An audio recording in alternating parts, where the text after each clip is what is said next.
now that we're talking What's to up, each other people? Yeah. The spirits. Hey, everybody. I think I've sorted the title before we actually got started. I hope someone can confirm I had the wrong title and shit up. I think that's fixed. So chat, you want to confirm to make sure that the title and the game is fixed? I'm pretty sure I did. Yeah, it says R6. Yeah, whatever. You dreamer. Awesome, trash, you suck. But yes, so welcome back to a Wednesday Curse of Strahd. As you all know, Drax is here, just so you know. Chat, he's in the background. Even though I have got a Rip Emilia picture up. Technically, Emilia is still floating around in the ether somewhere and may make an appearance or two over the next 2 or 3 sessions. So Drax is here in the background. He will be in the chat as well. Keeping an eye on all you plebs out there. Apparently we've had some hate bots running around lately. So again, mods, any name with HOSS and a bunch of numbers in it, ban it instantly. No exceptions. I don't care who they are. And from what I read, core underscore core, CORE, any names like that will also be banned instantly. These hate bots and hate raid bots going around, so we all float down here like your boat, Georgie. What's up, Grim? So little announcement. Sunday night, obviously we have no VTM this Sunday as we had our season finale last week. No spoilers. We have people in the chat and the player list that do not have not seen the VOD, so please no spoilers in the chat if you have seen it. Be roasted. So make sure you do catch up on that VOD. It is up on the YouTube or on my Twitch, either way. But it is up there. It was a great session finale. It was an awesome night. Awesome twist to the story. That's all I'll say. So definitely jump in there and make sure you see that before we start season 2, which will be coming sometime in the next 3 to 5 weeks. Yeah, I was completely shocked that Jax is actually a cross-dresser. I know, right? Who would have thunk it? Weird. And he likes Zane that much. I mean, I picked it from the I start. mean, come on. So- I mean, it is what it is. I mean, I was just trying to figure out a way to get Carnos into the vampire's world. You can't get him in. You can't. Please, I mean, it's I mean, unless it Well- turns him into a vampire. Yeah. you could have turned him into a dog, and him and Aaron could have doggy love. I mean, easy enough. Whoa. Hey, actually, there's an idea. He got reincarnated as a deer, and he's my next minion. Anywho, so this coming Sunday, 5th of September, we have a mini adventure starting called the Curse of Dusk Hollow. Magic the Gamer, JJ Beats, Drax, Orbasm, and Grim Realities will be playing in this mini adventure. And Roast and Chicken will also be there as Captain Moore, and Nutty Tart will be joining us, as well as Mayor Quinn, who will be in the first part of the episode to start the show off. So it'll be pretty cool. So that'll be 7:30 PM on Sunday instead of 8. We'll get all the players in the chat half hour before, just as usual, just so we can get everyone joined into Skype and into the Foundry and all the good stuffs. So other players, obviously those who are playing in the VTM, will have a few Sundays to themselves, come and hang out in the chat and harass the new players instead of the other way around. See if you can get them to break character like they get you to break character constantly. Oh, absolutely. So it'll be a lot of fun. Obviously, we have young JJ, who is fresh to the D&D world with our group. He's played with Grim and Yanti in a home game on Discord. So any encouragement you can give JJ, would be much appreciated. As he's a little nervous, a little anxious, but I think he's going to do absolutely brilliantly. And so every little bit of support you guys can offer JJ would be awesome. Someone put Sadiq to work. We can't have that. No. You guys have got plenty of channel points to spend for advantages and lucks and things too. So be cool. Friday night, Yanti's channel. Awesome. So don't forget Friday night Stormlord's Wrath over on Yandi's channel as well. Continuance of that. I think we left off with Vilfin discovering a very enticingly smelling stew that only one person could ever make. So that'll be an interesting carry on from there. But as for tonight, without any further ado, we will get on with our recap from last session. So, last we left off, you had spent the night holed up in a small cave. Emilia not spending the night with the group, however, as she had gone to say her farewells to her deity, much to the disgust of a certain party member, basically warning her of her impending death should she return. As Emilia did return, making her way towards the cave up the hill, Adok, waiting at the front of the cave, not sleeping that evening, let Emilia know exactly what his intentions were by firing a firebolt directly at her feet, and then going into a mini rant, which was met with a little bit of disagreements from some of the party. Eventually, the group telling her she must drink Van Richten's elixir before moving any further. She stands, and she does so. The strong smell wafting through the valley. The taste not so much better than the smell as she drank the concoction. The pain was incredible, racked through her entire body. Zadriel moves down the hill in some form of comfort to Emilia as she continues to writhe in pain, eventually beckoning Karnos to join her. Skathis also joining them, as does Fibble move slowly down. Adok remains in the cave. Eventually, Emilia stops moving. For quite some time, several minutes, in fact. Eventually, Skathis bends to touch Emilia's shoulder, but is met with ice-cold skin. Look of concern across his face, he expresses that she might be dead. At the mention of that, Emilia turns and stares directly at Zadriel. Milky white eyes, razor-sharp teeth, and in a swift motion raises her hammer. Before she can strike, however, Karnos steps in front of her with a look to say, "No, I will do it. You shouldn't be a part of this." Taking Zadriel's place, Karnos strikes down with his newly found sunsword, severing Emilia's head from her body, spinning and then impaling her heart with the sword in a downward motion, sending radiant energy through the body, almost instantly turning it into ash. As you stand there together, a flood of emotions washes over most of you. Zadriel hears a faint thank you in the back of her mind as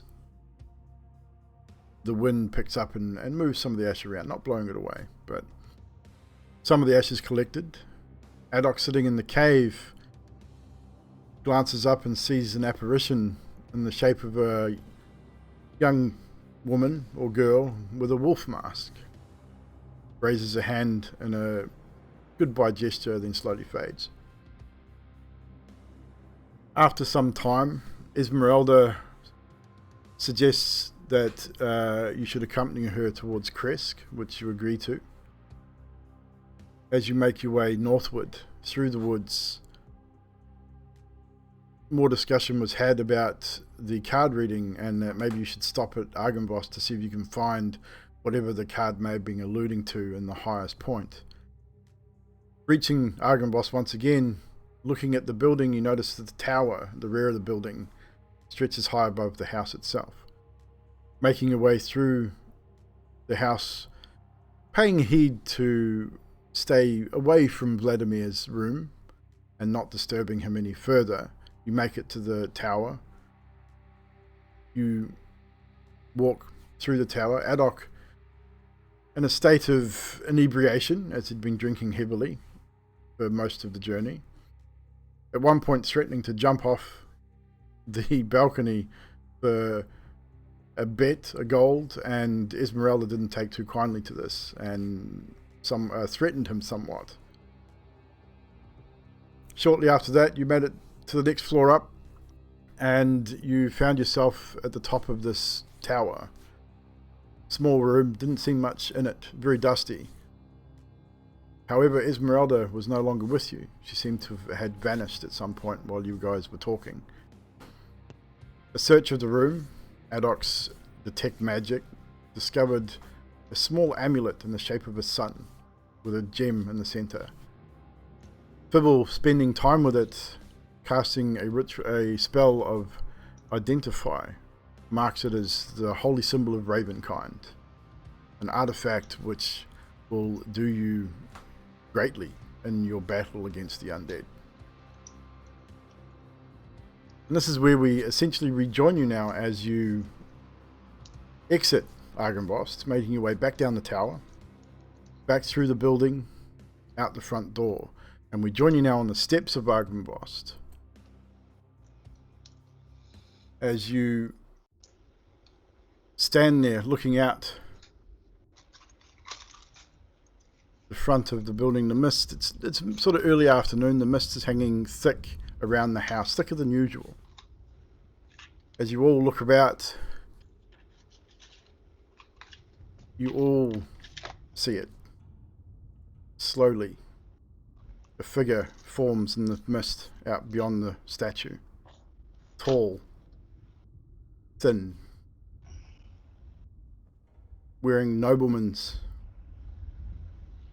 dress, a long flowing cape, armor, leather armor, long sword at his side, long dark hair, as Strahd steps out of the mist before you. Flanking him on either side, also slowly coming out of the mist, could be dozens of other figures, all manner of shapes and sizes, skeletal, rotten flesh, hairy. You hear the growls of wolves or werewolves in the mist. You hear the shambling sounds and moans of zombies, maybe. Can't quite make them out. Just you can see the shadows in the mist. You can't really make out the forms as such of faces or anything like that, but these just dozens of these figures standing in the mist. As Strahd takes 5 or 6 long strides towards you, ending about sort of here on the map.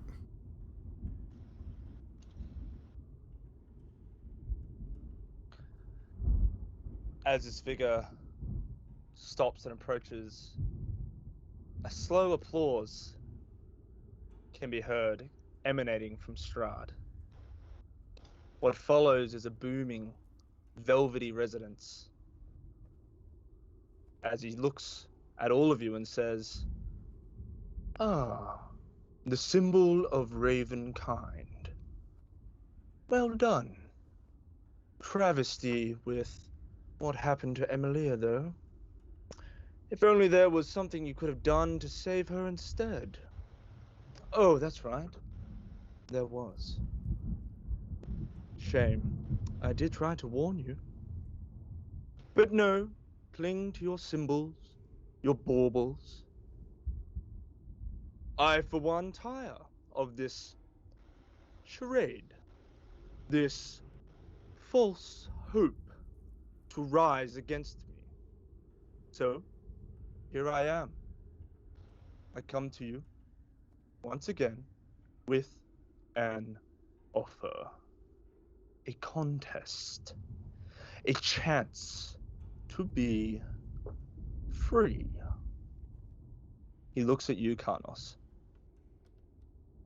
Karnos Lurth, the so-called hero of the Sword Coast. Best me in one-on-one combat. Win, I give you my word as a fellow champion, you and your associates here are free to leave. However, lose. And I will take that which does not belong to you. That sword, my tome, and your hope. Well, that's an enticing offer. Very enticing. I see you brought your maids with you. Yes, I have. Give us a moment. And I turn to face the group. He Well, nods slightly. what do we think, guys? Should I take him on? Strahd does not fight fair. Do you expect him to fight fair this one time? No, I don't. And if I fail on my own, you're all stuck here. Also, we saw what he did to free Mirabelle. Well, we pretty much know what he did to free Mirabelle. I don't think he's going to free us at all. I won't make this judgment without everyone's input. Scafus, what do you think? Don't trust him. Adok, what do you think?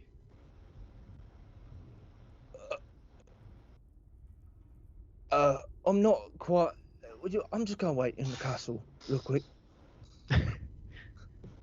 Stib, I value your opinion. You're usually quite wise.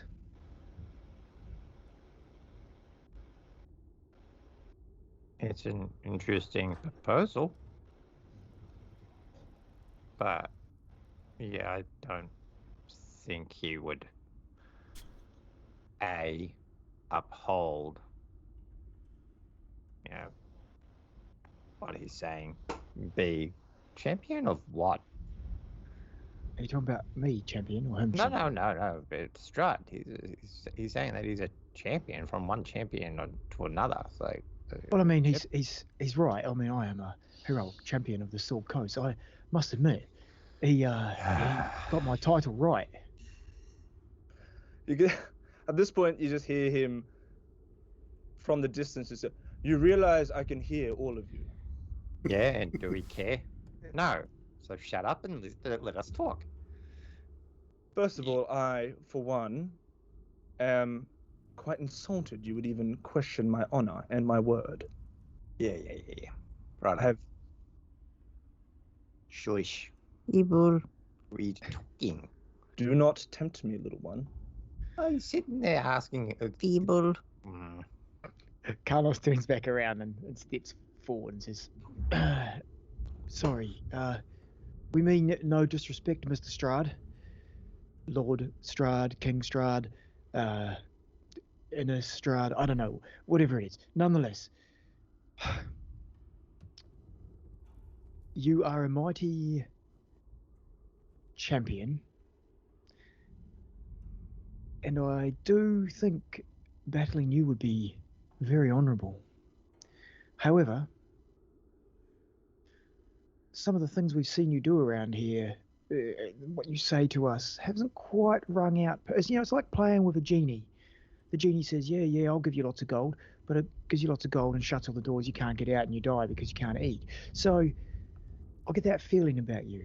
You are, I respect you, Mr. Strahd. You are very intelligent, and I am not. So I would have to decline this offer to fight you one-on-one on this day.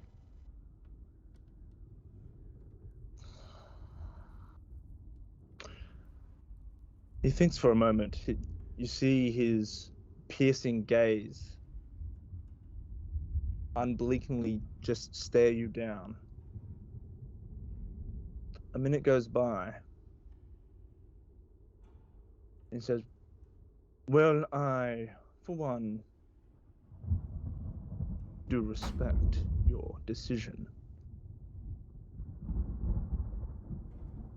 I must infer you will give up this opportunity to free all of you, to be the hero that you claim to be. If that is your choice, then so be it. So you're saying killing you would make me more of a hero? Is that what you're saying? I'm saying being able to free everyone here for them to return. Oh, so you do have the power to return everyone back to where we came from? More or less. Well, that tells me more about you than ever. Mr. Strahd, this has been a lovely conversation, but I believe we'll just continue our little travels around this lovely land of yours, if that's quite all right with you.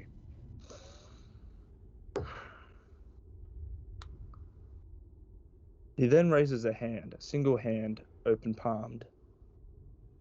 As he does, he says, "So be it," and disperses into the fog surrounding you.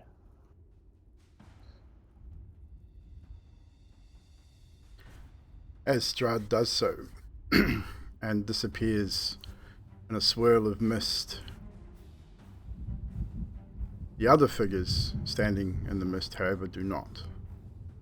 Instead, they slowly move forward, now revealing who and what they are.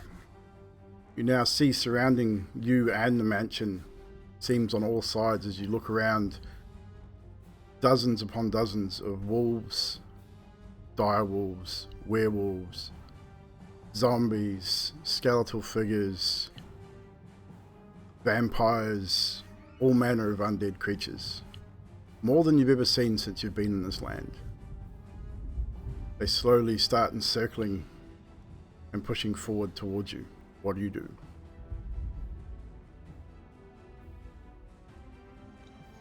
I'm slowly creeping back into the mansion.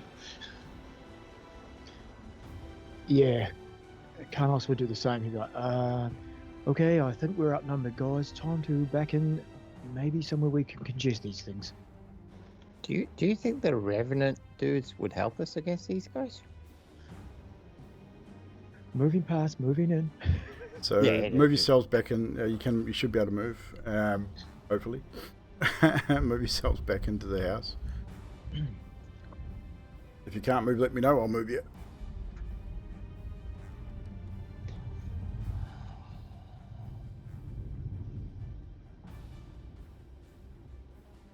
Cool. So we're able to move there. So as you move back into the house, the moment you start moving backwards, the first lead of these creatures out in front by the statue surges forward at pace, many others following behind, closing the gap between you and the house extremely quickly. You've got 6 seconds to react to this particular incident, guys.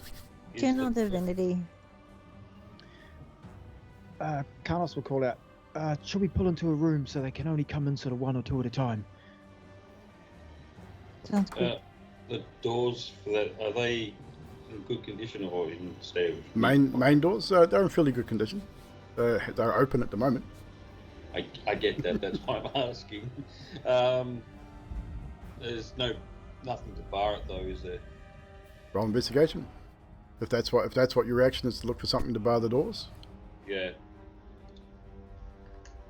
Are we in? We're not in initiative yet, are we? Not quite yet. We will be very shortly. Uh, I'm going to give you guys 6 seconds to make a quick reaction. Did I attune to this holy symbol? No, it needs to be tuned overnight. Okay. I'm gonna use my turn the faithless. Hold up, skaters. You don't see anything, not with a roll of 11. No, turn the faithless. They fiends within 30 feet must make wisdom save or turn around. Within 30 feet, you probably got a few within 30 feet. This is 1 turn second. for 1 minute until it takes damage. That's what it says. Okay, so let's just roll here.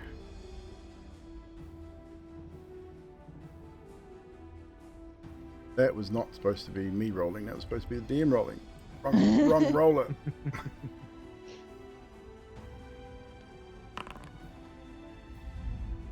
Why is that rolling that for? Oh, because I've selected. Nice. Let's roll the right thing. It's not any better. Okay, so the first, as you sort of initiate your ability, you see the first row that would stand, the first sort of column coming in, stops and doesn't approach any further.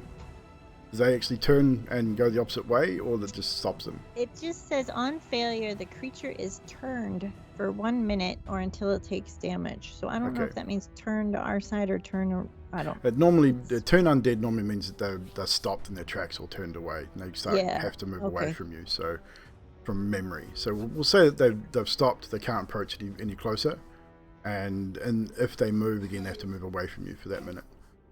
But there's a lot out there. There's a lot more than just those few. And they're not just coming from the front. As you sort of look and see through the windows, you can see figures moving on either side now. Now we'll go into initiative. So I'll just grab, before you roll initiative, guys, let me grab you and actually put you into a combat situation.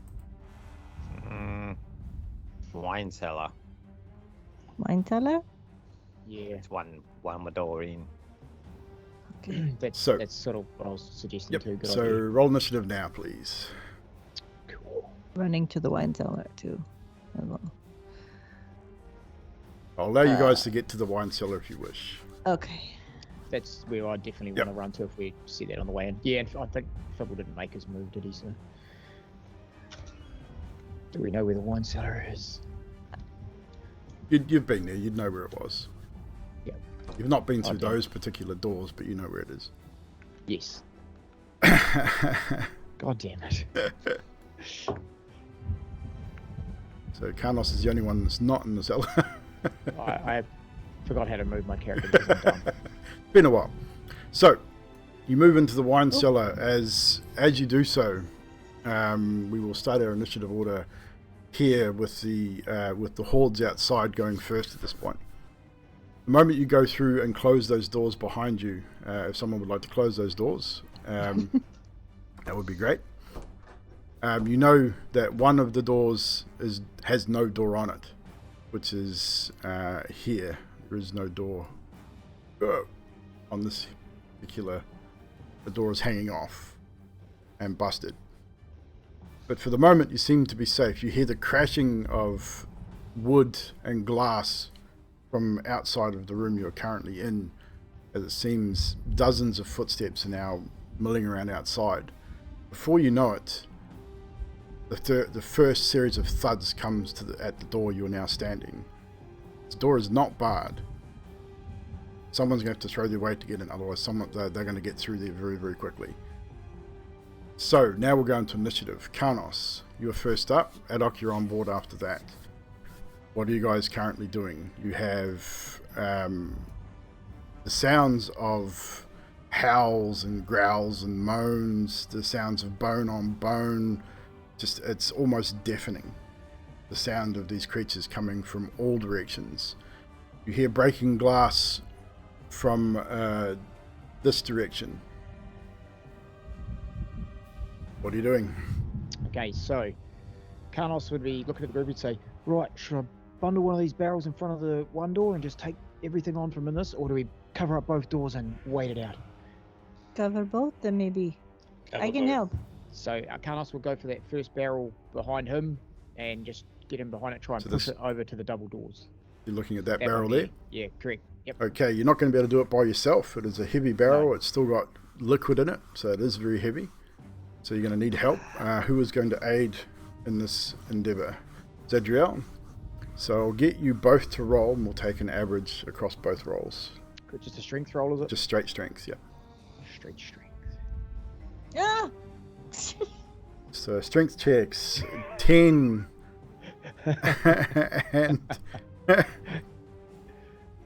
so 7. Still 7's even, holy crap. Yep. 7's across the board. You go to move it, it creaks. You get wood on stone, but it budges maybe 2 or 3 inches. Doesn't move. Next lot of bangs come at the door, and you see the first split in the door. Crack! Adok is Adok going said, to people are on board after that. Adok is going to cast Enlarge on Karnos. He's going to whip out into his component pouch and grab out just a bit of dirt, that soot that he grabbed, and just spin it over Karnos and cast Enlarge. Okay, Karnos, you are now a large character. You guys now see Karnos grows. His body, he's now, instead of roughly 5'7" or whatever he was, he's now almost double that, almost 10 feet tall. Wider. What does that do for me, Adol? It gives you a +2 to melee attacks on damage. Isn't it? So 1d4 extra damage, and you get advantage to strength saving throws and strength checks. There you go. Thank you. And that lasts for how long? To a minute. So for the next minute, you are enlarged, bolstered strength. So Karnos, that is you. Adok, is that all you want to do? Yeah. Fibblestib, you're up. Skathis, you're on board. I am going to cast Haste on Zedriel. Okay, what does that give for Zedriel? On a willing creature, she gets a +2 to her AC, advantage on dex saves, an additional action on each of her turns. Cool. And how long does that last? 1 minute.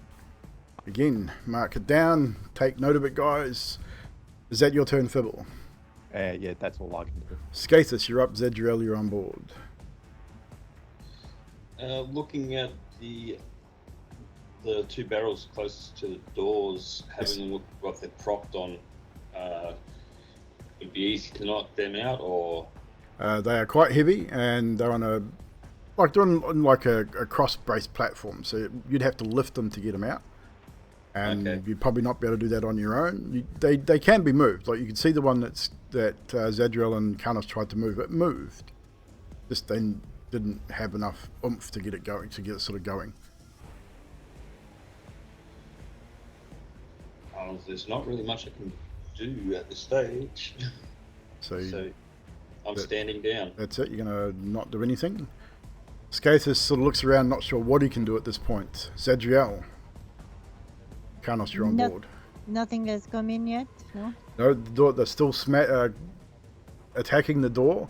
Now, what you can hear is in this kitchen where all that broken crockery is, you can hear many footsteps crunching over that broken glass and broken crockery.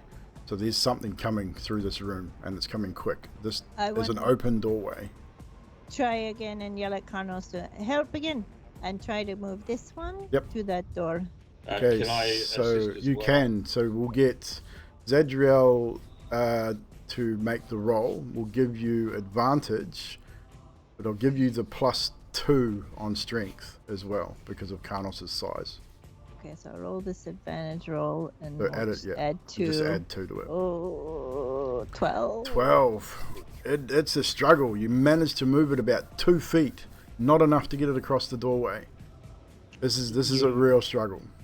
You have haste, so you can use another action. So you can do another action as well. So if you want to try again, you can. Yep. I'll give you the same roll, advantage with the +2 because you have the aid of the other 2. Come on. Oh, not 20. 24. This time you take a deep breath in and you just say to your companions, come on, put your backs into it, and you all shove. It moves, and it moves swiftly, slamming against the doorway. It's about 4.5 feet tall, so that there's still only about a foot or so in the top of the doorway. Not quite enough for many things to get in, but things can still possibly get in. But for the time being, you've stopped whatever's out there. You hear them slam against the other side of it. You see arms, rotting arms and things sort of on the other side reaching up. Looks like they're trying to climb through. It growls and snuffles. You know there's wolves and all sorts of manner of creatures out there. Karnos, it is your turn. So the enemy hasn't made another attack on the door yet? It's just constant barraging at that door. Someone sort of, if you're standing there, which 3 of you moved away, so I would move back to that the door is not great. It is starting to crack and give way. Okay. So you're going to have to do something soon, otherwise that door is going to give way. I'm going to hold my action, and if something comes through that door, I'm going to take a attack at it. Okay. Adok, your turn. Fibble on board. Fuck. Can Adok get underneath these barrels? No, you cannot. It would not be enough room. Fuck. Yeah, no, he's just freaking out at this point. Okay. So Adok is freaking out. He's mumbling to himself. He's hiding behind the barrels. He's not sure what to do. Pibblestip, you're up. Skatus, you're on board after that. I'm going to load my rifle and hold my action. You're going to hold it for whatever comes through the door? If they come through the door? Whatever comes through the door, I'm going to fire at it. Okie dokie. Skathis, you're up. Zadriel on board after that. Well, I'm going to use my action. Like if it move back, so I'm not in the way of everybody else. Even though I can't really do much. Hang on. I'll probably go down there. Okay. What are you doing? Yeah, holding my action is fiddle. Okay, so just waiting for something to come through that door? Yep. Zadriel, you see the door buckling. It's going to give way soon if something's not done. And you guys now, just to let you guys know, you can hear dozens upon dozens of growls and moans, and there's not just 1 or 2 out there. There's not 5 or 6 out there. There are dozens upon dozens. If that door gives way, chances of your survival are dying quickly.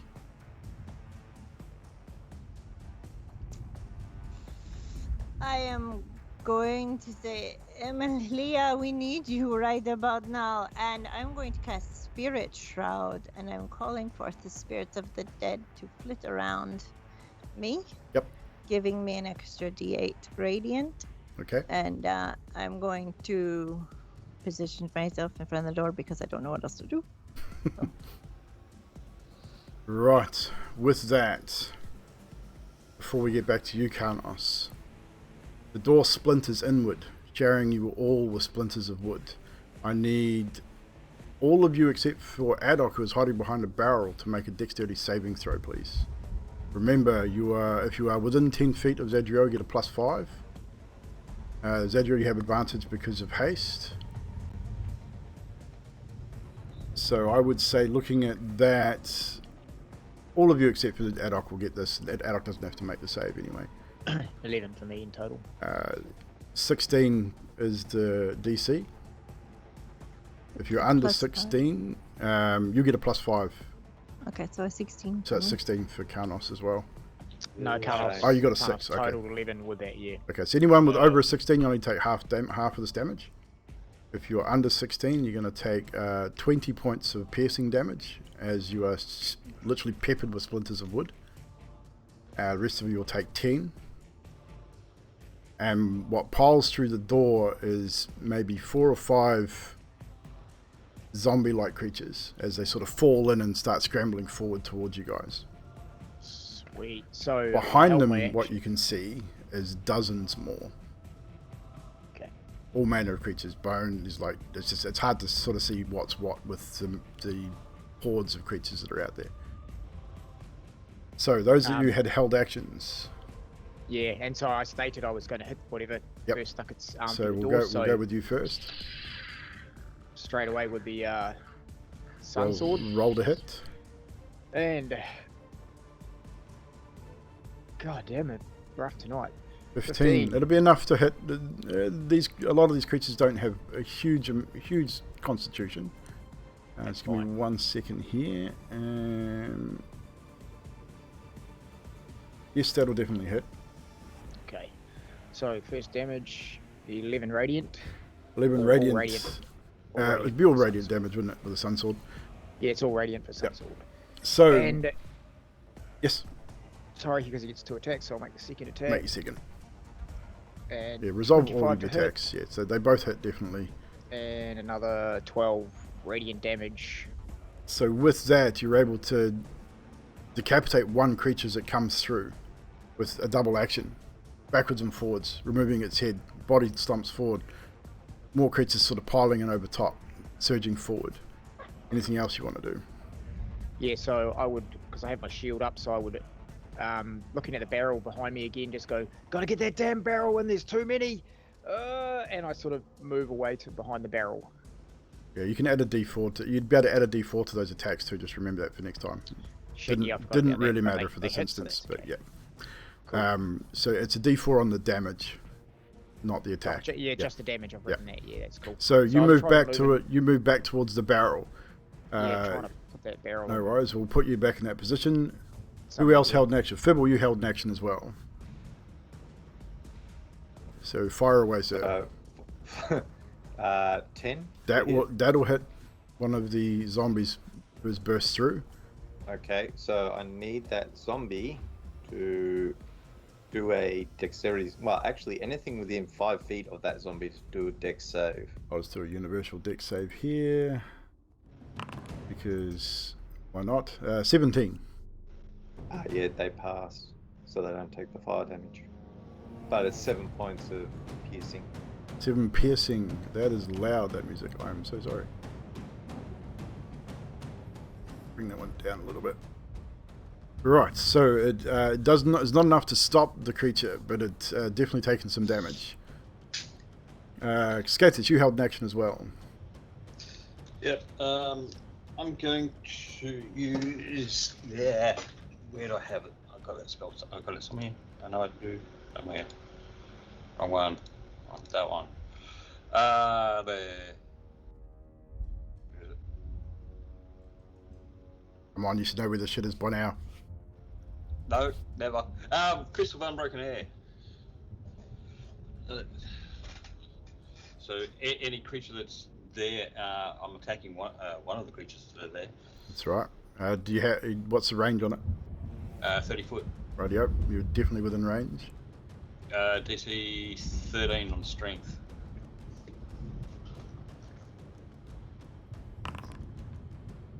Uh, 9. So it's a failure.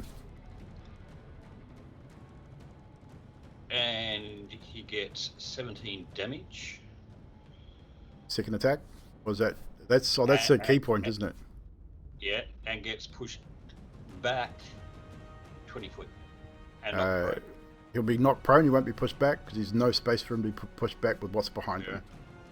But he is knocked prone. Takes the damage. That's it for you. So with that was everyone that was holding an action. Awesome. So we will now move with the creatures. It's going to be a series of attacks here on the two closest to the door, which would be Karnos definitely.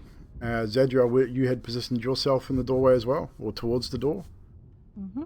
So the two of you will that will not hit, so it doesn't matter. Neither will that. Neither will that. Holy crap. 16 does not hit either of you either. One last attack here. 20 on you, Karnos. With 3 slashing damage. Yep, that's a hit. 3 slashing damage. That's all you'll take. But you'll also have to make a Constitution save as well, please. Which would be +5 because you're within 10 feet of Zadriel. Sweet, should be good. Oh man, I'm rolling so many 2s. 9 + 5 is 14. That will still be a failure, so you'll take 10 points of necrotic damage as well. Sweet as. Oh, these things, they're making me feel a little sick, man.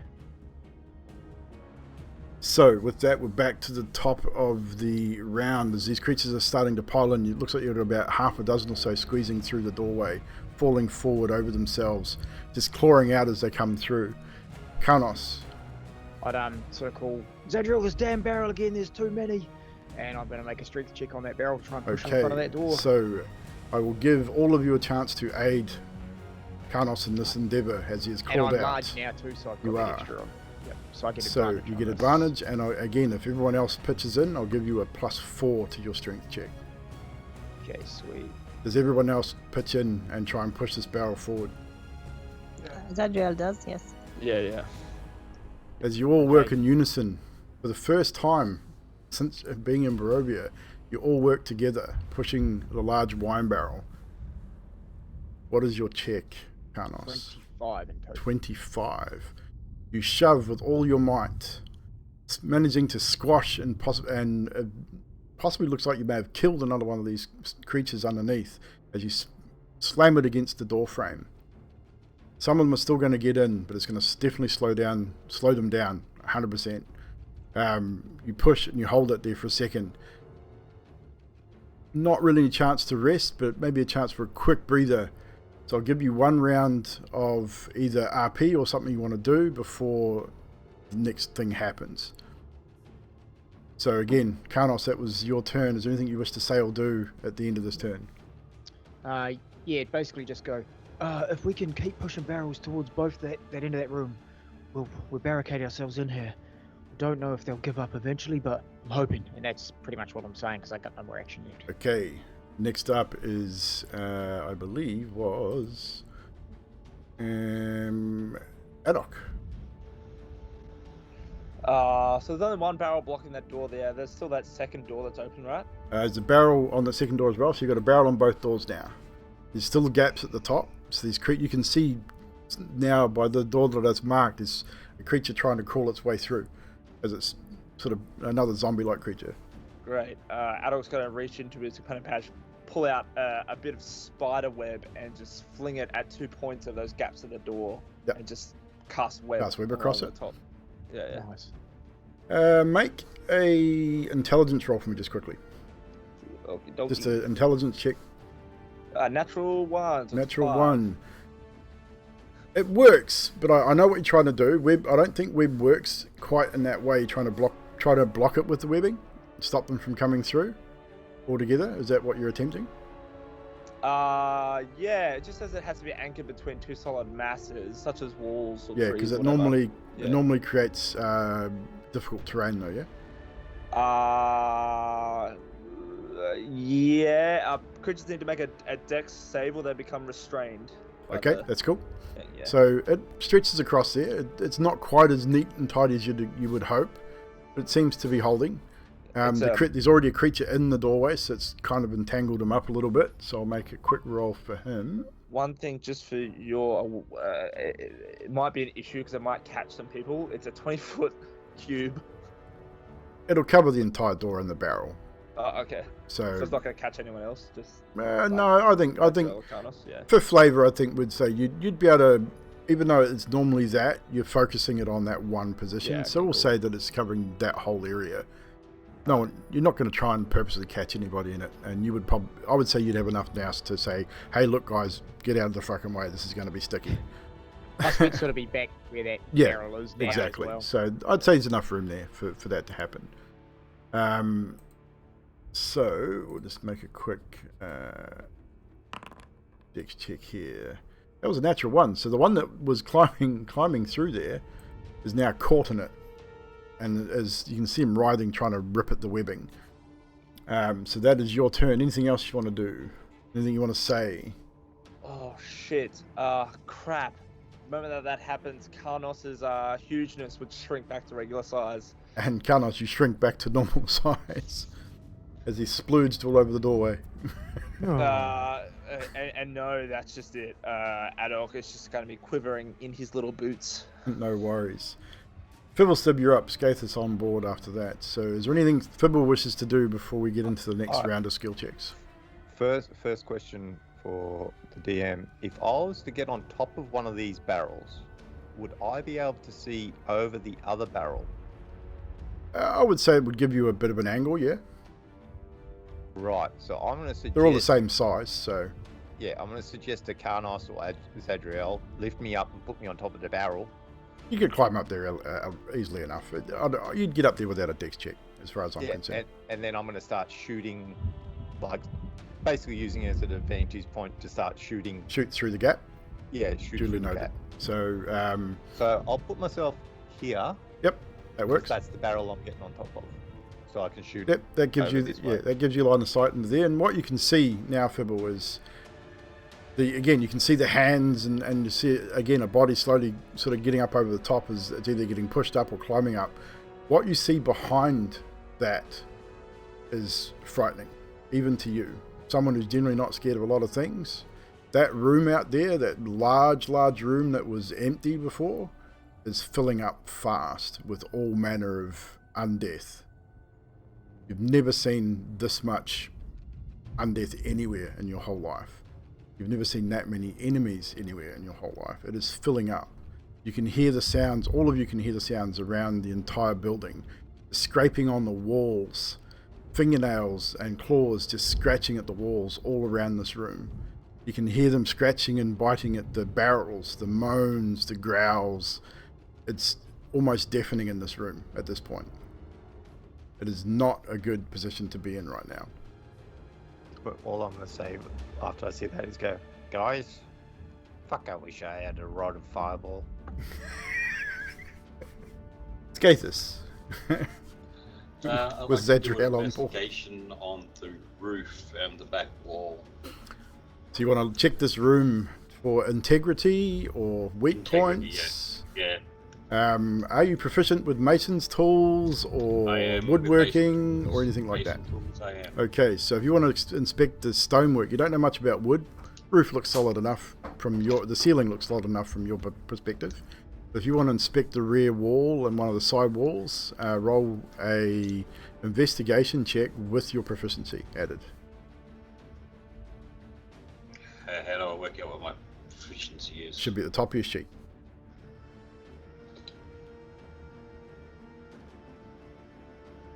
Yeah, Next. I don't- Next to your skills at the top of your sheet, there will be a number proficiency and a number. It should be Next plus to 4, okay, yeah, I see it. plus 3 or 4, I think it is at this level. Plus 4. Yeah. So, yeah, where do they... So whatever your investigation is, plus 4. 16. So you inspect the walls at the back of this room. The rear wall seems solid enough. This is an old building. The lower floors are definitely made from stone. So you don't think anything's getting through that rear wall. The side walls are much the same. A little bit thinner, you'd probably imagine, and they have got a lining on the inside. You're pretty certain that nothing's getting through the walls, but then again, you don't know what's out there either. Alright, noted, and that's my action. But you're not going to say anything? Not much I can say. There's plenty you can say. Do you choose to say anything? That's the We're all question. going to die down here. So that's- Scathus and his negative comment, searching the walls, maybe looking for an escape route or inspecting them for structure. Zadriel. Zadriel is going to drop the shroud and start making a magic circle on the ground using my runes and things like that. Yep. And it's going to keep out the undead, but I'm going to try and take the time to do it while I can, and if it gets interrupted, it gets interrupted. So is it a ritual? It is a minute to... A minute to cast? Okay. Yes. So you sit... I'm under haste, so I don't Okay. know. Does that help? I would say I would halve it. So Okay. 30 seconds instead of a minute if you're hasted. Ah. So as you take a seat, performing your spell ritual, your spell casting, you're working faster than normal. It feels kind of odd to you, but you're concentrating and you're setting things out. If you need to draw anything on the concrete, you're drawing it out with your components, preparing whatever this particular spell is, and you continue to do so while you're working. Next up, I need who is closest to the barrels at the doors. Carnos, you'd be at which barrel are you at? Put yourself towards the doorway. Which barrel, please?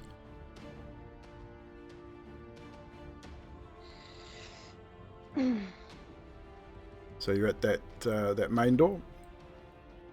Yeah, correct. I was getting ready to pop behind the next barrel, so I'm standing where the old barrel was. That's sort of where I Yep. was. Okay, so as you As Zadriel sits and starts creating the spell, whatever she's doing, you see the barrel move. He's shoved inwards by about 2 or 3 inches. Okay. So Karnos, you're the first to see that. You're right there. You probably feel it as it shoves against your body. Okay. What do you do? Oh, what do I do? I'm like, 6 seconds. this barrel's moving, guys. We need to bolster it. Maybe we look at going through the side door and getting out the other way. And I'm moving to. Oh, when it's my turn, I want to plan to move It is behind your the next turn. barrel.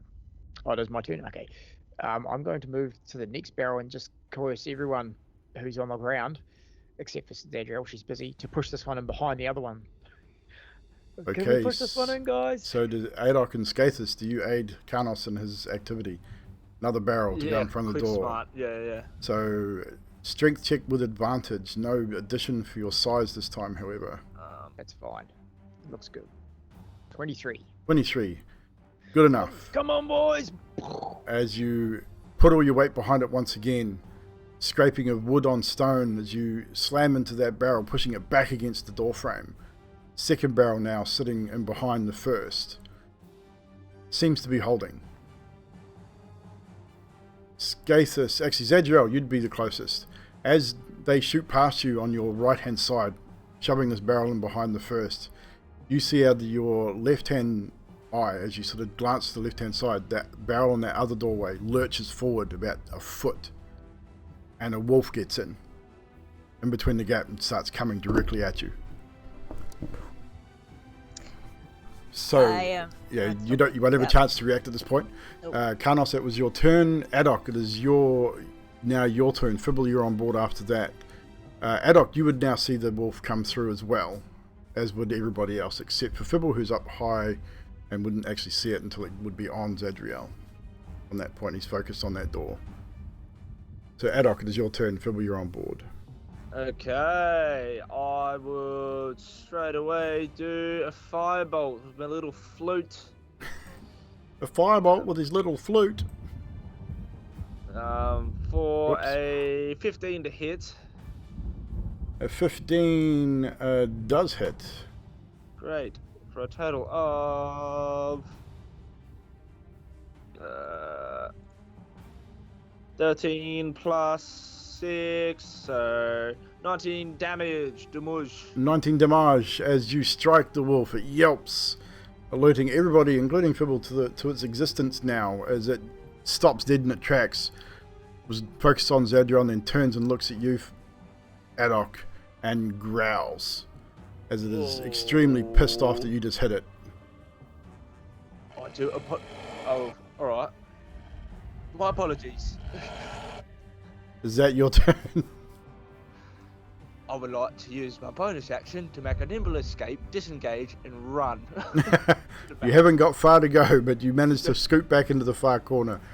Fibblesib, it is your turn. You've heard this wolf growling, and as you sort of peer over the side, maybe stand up, you can now get an angle down on top of it. You can see it sort of within a foot of Zadriel. It's almost nose to nose with Zadriel, but it's focused on Adok at this point.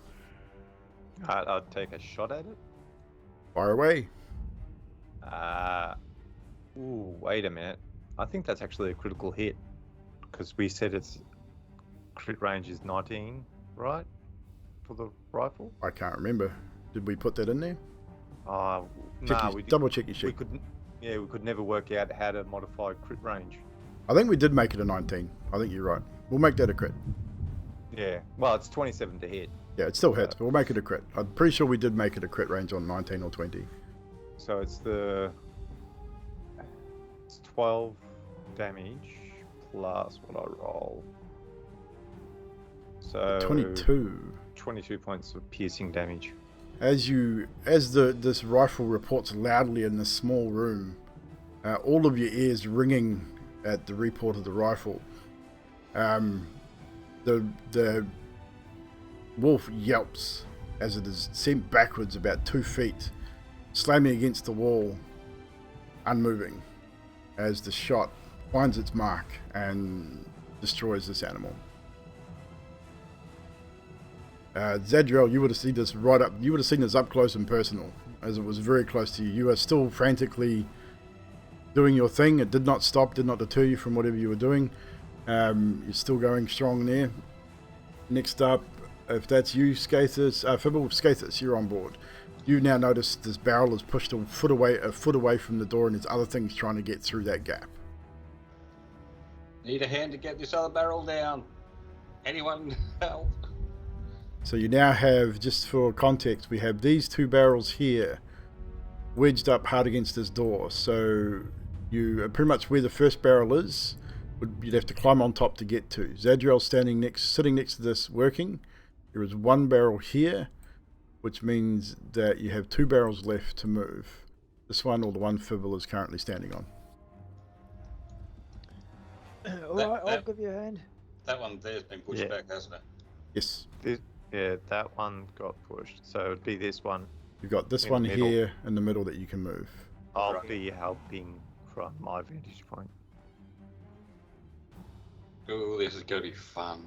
Absolutely, I'll give you a hand. So again, Skathis, Karnos, Fibble gives a bit of a shove with his feet from the top of the barrel, from the top of the other barrel to help get you moving. Adok, do you jump in and help? Yes. Yes. So you all jump in to help again. Skathis, strength check with advantage, please. Oh, fuck off. Even with all of you this time, Skathis trips and falls, slamming his face on the barrel, not doing any damage, but sort of smacking the side of your cheekbone. Just misstepping slightly. Maybe there's a bit of blood from the wolf that just caught you, and you are unable to move this barrel at this point. That is pretty much your turn, Skathis. Zadriel, you're still casting. You've got now 24 seconds to go, give or take. This is going to take a little while. Back to the top of the initiative order. Karnos, you've seen Skathis trip and the barrel sort of moved an inch and didn't really go much further. You're going to continue trying to move this barrel as this other one is. You can see hands and another wolf's head trying to push through this gap now. So this is the single door side. This is the single door side, yes. Because at a glance, as I came through, where the wolf came through, is it the same? Is that room just jam-packed with enemies as well? From what you can see, it's kind of hard to tell because it's only the gap sort of 6 or 8 inches looking through, but all you can see is legs, furry legs, rotten legs, feet. It's packed, like it's full. I'm going to use half my movement just to move forward, poke my eyes up over that barrel and just have a good look, thinking maybe there's a way out of this. So I want to have a good look before I push as you do that, you look into the face of a zombie who is currently caught in webbing at the top of that barrel. Okay, sweet. So and I know he tries to bite you as you put your face up there. So like, whoa, forgot he was up there. Oh yeah, zombie, right. Alright, back to the barrel, boys, and I'm just, everyone help me again. Again, and I we'll can shove. assume everyone's going to help, so shove again, strength check with advantage. Come on, feet don't fail me now. 14 with Zadriel's as well. It's not a Still save, it's getting just bonus? a check. Oh, it's just a check, that's Yes, right. Yeah. so 14, not quite as good as you currently did, but you were able to move the barrel, push it up against the other, and it slowly closes the gap up. Not completely, but enough where you think you're safe-ish for the time being. Okay. At this point, all of you notice that the scrambling of arms and legs and that now on the other door, where there is still a gap, another body's starting to try and crawl through. This one looks more skeletal than the others. So with that, Adok, it is your turn. Fibble, you're on board. Okie dokie. So, Adok in his state is going to yell out, "We need to reallocate ourselves. Karnos, if you carry me, I can use Thunder Wave on ourselves as a cube, and we move in a 15-foot cube and we push people away and clear a path. But you need to carry me and do it." Alright, that sounds like a plan. If everyone's happy with that, that's what I'm doing next. Well, we need to move in a 15-foot cube. That's all you're going to do, Adok? And then Adok is going to run to Karnos and then just ready to cast Thunder Wave. So you're going to jump on my shoulders and hold your action to Okay. I mean, it's an interesting idea. You got to move the barrels before you can get out of the room. I don't know how that's going to go for you, but we'll see how it happens. Fibble, you're up. Scathus, you're on board. So Fibble, you can see this creature trying to crawl through that hole and with the door you were watching. I'll take a shot at it. Fire away. 19 to hit. Definitely hits. 6 piercing damage. 6 piercing damage. Not quite enough to dispatch this skeletal creature, but it does lose a couple of bones with a shot. As you catch it right on just above the shoulder, and it goes as the bullet travels through, dislodges a couple of ribs on the way through, and you can hear bones clattering. It'd be like a magical Either way. wave energy thingy, not a bullet. Don't ruin my story. Okay. Either way, it works, and it dislodges bones. So, anything else you wish to do? That's all I can do. That's all you can do. Actually, and then start going, but wait a minute. How's that going to work, Haddock? I don't know! Scathus, you're up. Looks at confusingly going, then look, it assesses the situation. There's not much he can do, so he's stepping back again. Zadriel, you are still casting. Anything else you wish to say, or can you say anything while you're casting this? Is it vocal as well? I'm going to quickly say in between, wait, do you want me to stop casting a ward? Why don't you just aim your cannon through the hole and start shooting at shit? Do I stop or do I go? And then I'm going to keep going. Well played. So, Zadriel rambles as she's casting a spell in between the chanting of the spell, yells at you guys about cannons and shooting through holes and things. Karnos, we're back to you. Karnos has a goblin on his back. Yes. He has a Zadriel saying something about cannons through walls, and he's seen Fibble just picking off one by one the things that are coming over the barrels. He's like, guys, we can do this. If we can just keep congesting them one by one coming through, it might take all night. We might defeat all of these things. Looks up to the goblin on his shoulders and goes, right, I've got my shield and axe out. I'm just going to hit this one over top of here if I can. And how's my reach if I can just hack it? It's the barrels. I would say the barrels are probably a good 6 feet high, so you'd have to climb up on it. Yeah. Okay. You'd have to. I mean, you could probably swing. It wouldn't give you much of leverage. I would probably say at disadvantage, but because it's trapped, we'll give you just a straight shot, unless you wanted to climb up and give it a. But I can see the enemy coming over the top. You can over the main door. You can where Fibble just shot.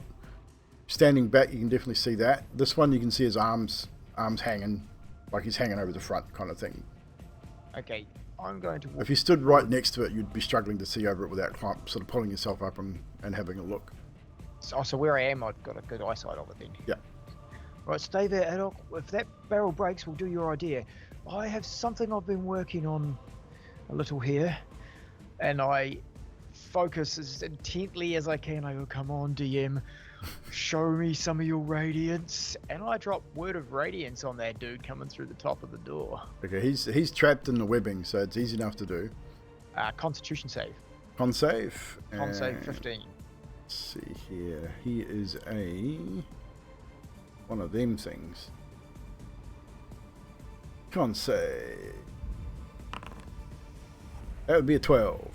Sweet. As I hold my axe in front of my face and my shield in front of my face, I hold the axe like not the axe, the sun sword. God damn it! Yep. I hold the sun sword like He-Man, like Thundercats in front of my eyes, and it's that blazing my eyes, and drop that radiant damage right on him, doing 9 radiant damage. 9 radiant damage. The radiant light surges through this creature. It's taken a little bit of damage already, so it is enough to burn it to a crisp on top of the barrel. It is reduced to naught but ash. Not unlike your friend the day before. And I look at Zadriel and I'm like, DM, please protect her. And as a bonus action, I cast Shield of Faith, giving her an extra 2 armor class while she is concentrating on her little And you get that on top of the haste, I believe, as well, so it stacks. You'd be at Yeah, a 'cause plus it's a 4 different AC. spell. Yeah. Cool, and that is Carnos. Okay, so before we go to Adok, you hear, all of you now hear a solid thud that shakes the room. Dust and stuff falls from the ceiling. You hear heavy footfalls from the main hall at the main doorways, and then all of a sudden you hear thud against the door. The barrels shudder, the wall shakes, and then once again thump. Heavy thuds on the door. Can't see what it is at this point. Fibble, you might, all you can see is a big hairy body. It's all you can see. It's just fur, and it's covering that doorway. It's whatever it is big. I look at Carnos and go, Carnos, do you have a brother that's fully made of fur? No, but if I did, I would really wish his help about now. Okay, because there's a big furry dude out. Bigfoot. If we kill him, his name's Bigfoot. That's fair. We have to get out of this first. You hear the splintering of wood and the running of liquid. The smell of fermented wine now fills the room, as obviously one of those barrels has now been breached from the other side. Zadriel, the fermenting wine now starts to trickle in under the barrel and towards your little circle, and that stinks. That is real strong vinegary smell now filling the room and filling your nostrils. So, with that, whose turn was it? That was Carnos's turn. Adok, Adok, you're up. With the thud, Sybil, you just hear you're on Adok board go, after. and I'm just gonna look at Skathis, and he's gonna reach into his backpack, grab out the spider legs and this metal cylinder and throw it at Skathis, and it's gonna form a little hand cannon. But this time in size that Skathis can actually hold it. Okay. And then with that, can I see through the liquid of the barrel or anything, or it's just It's broken on the other side, so it's just a breach on the other side and it's leaking. Right, yeah, that is You got it. 2 barrels in front of that door, so it'll take a Right. little while to see through it. Fantastic. Fuck, that's all he's gonna do right now. That's it. Fibble, you're up. I'm gonna take a shot at Bigfoot because It's not a Bigfoot, but okay. with a 21 to hit, It appears to hit. You strike something. Roll and damage. 11 damage to Bigfoot. You see, Yes. what you see is you see it hits whatever is out there. You don't see any blood or any kind of burning or anything like that, whatever you'd expect to see from your round. But it's definitely hit something. Another loud thud hits the wall. You see the stone on sort of above the doorway up around here crack slightly. Skathis, you're up. Adok is throwing a little cannon in your direction. Has anyone got any oil? Yes, I do. If you're thinking what I'm thinking you're thinking, that's a stupid idea. Why? Because you're gonna cook us too, you moron. Not if I get it through the gap. As I said, you're gonna cook us too, you moron. Then that's the. I'm done then. Not But- much I can do. So Skathis is sort of going, oh, I know. Zadriel, you are still casting. Another 15 seconds or so. You're about halfway done. Once these runes start to glow, get in the circle. And that's it. Okay. So you continue to cast. Back to the top of the initiative with Carnos. You're all hearing this massive thudding against the wall. You've seen and heard the crack start to form. You've heard the barrel splinter. You know it's only a matter of time before either the barrel breaks or the wall gives way. You're not sure what you can do at this point, but you've got to hold this room. And yeah, we know that she's in the middle of something, so I want to try and hold it. And what can I see across the top of that same barrel where the web zombie thing was? Where the webbing is, it's webbed over, so you can't see a whole lot through it. It'll be obscured. You can see figures and shapes trying to claw at the webbing, trying to get through it, but it seems to be holding at this point. And on the other door, is there anything? It's just blocked out. It's this thick, dark grey and white fur. Oh well, that's where I'm aiming it. So I'm like, that dark grey and white fur, eh? That radiance thing did all right. I want to try that again. Come on, DM, let your power radiate through me. And I point the sword at it, and you're using the weapon as my focus, basically, and just hit the damn thing. Con save 15. It's actually every enemy I can see. That's all. That's the only enemy you can see. Which is the damn thing about it. 24. 24 on the con pass, so he takes no damage because it's only a cantrip. The radiant energy fires as you would expect, and it strikes this whatever this creature is, and it just does not seem to phase it at all. DM, don't let me down. And I'm holding Shield with Faker's concentration, so that is it. So we're going to just speed this up a little bit, so we're not continuing to run through the initiative. We'll keep the initiative order for now. We're just going to run through a few things. So over the course of the next 15 or 20 seconds, loud thuds are heard, almost like massive fists pounding on the door frame, the wall. It's continual on that side. Sound of movement in the kitchen can be heard, the breaking crockery, or the broken crockery being walked on, scratching and pounding on the walls, behind you, beside you. Nothing can be heard from above you at this point. But the sound is filling this room. It's constant, just a constant pounding on the walls and doors. The noises of howls and growls and moans and all sorts of interesting things. Zadriel, your cast completes. So would you just explain what you have cast for the group and the viewers? In a 10-foot radius, 20 feet tall like a dome, the runes light up in a circle and pulse as anything undead. I'm going to choose undead. Okay. Cannot enter. I was thinking of reversing it, but... so they cannot enter? So it's a by 10-foot circle? means. Yeah. Okay, so 10-foot circle around Zadriel. So if you were wishing to benefit from this, you would all have to huddle around Zadriel to be within... basically all stand around her within 10 feet of her to gain the benefit of this particular circle. The 10-foot circle reaches the doorway.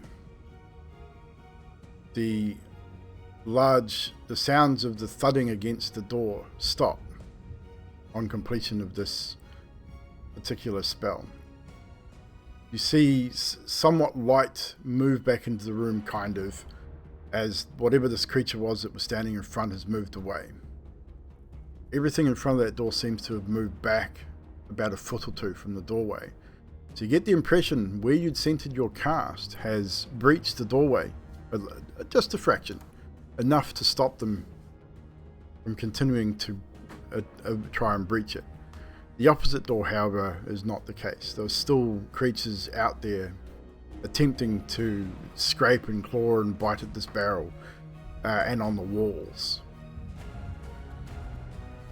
After about an hour of this, the barrel moves, you push it back. Occasional one tries to get through the webbing and fails. Nothing tries to get through that other door at this point. It seems to be safe for now. After another hour or so goes past, the noises slowly die out and stop. You sit there for a short time and it all falls silent. All you can hear now is the wind through the old house, like you did once before.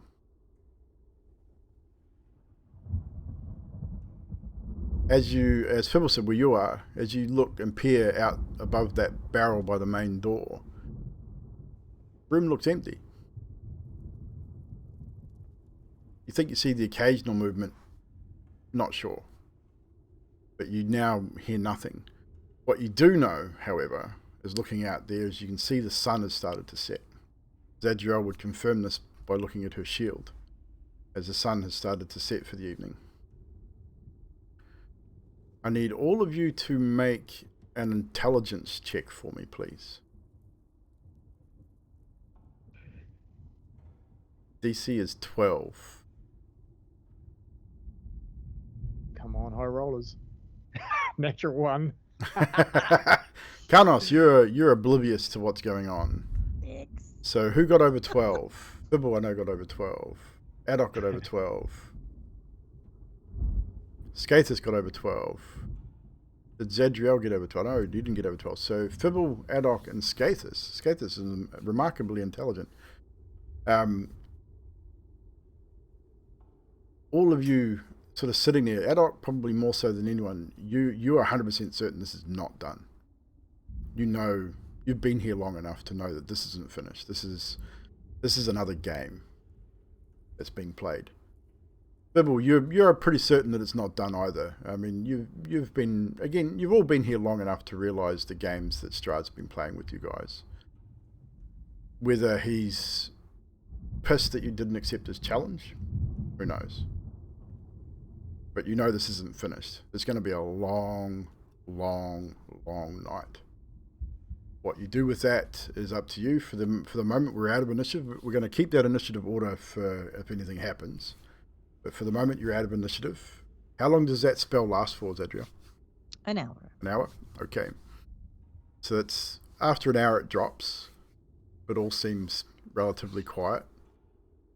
And before we go any further, we'll take a short break. And we'll come back to that point after a small pee break. So chat, if you want to go for a pee, now's the time. Players, pee, coffee, whatever you need to do it now. And we'll be back in a few minutes to carry on from there. Be right back.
Any mods in the channel, you guys keep an eye out to see what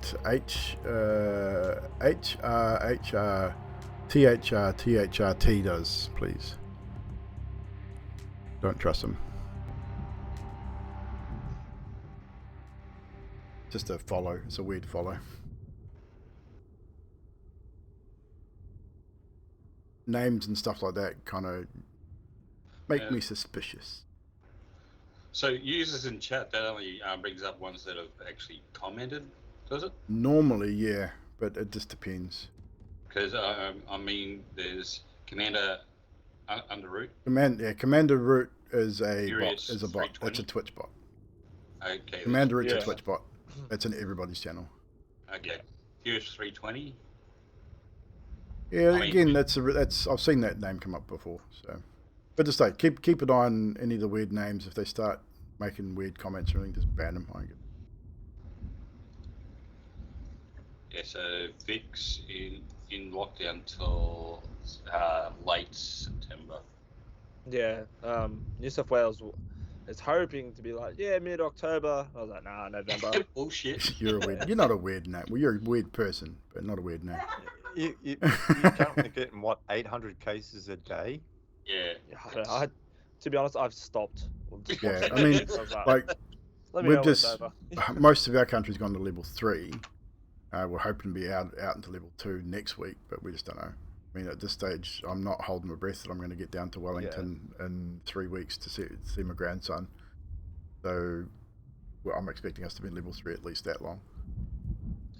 When I'll tell you what, as soon as I get vaxxed and borders and just flights reopen, I'm getting my passport and I'm going overseas, like somewhere. Probably to NZ. Go to was it Ghanaian or somewhere? There's no COVID there. You're fine. I'll probably actually come to NZ, rent out a motorbike and ride around.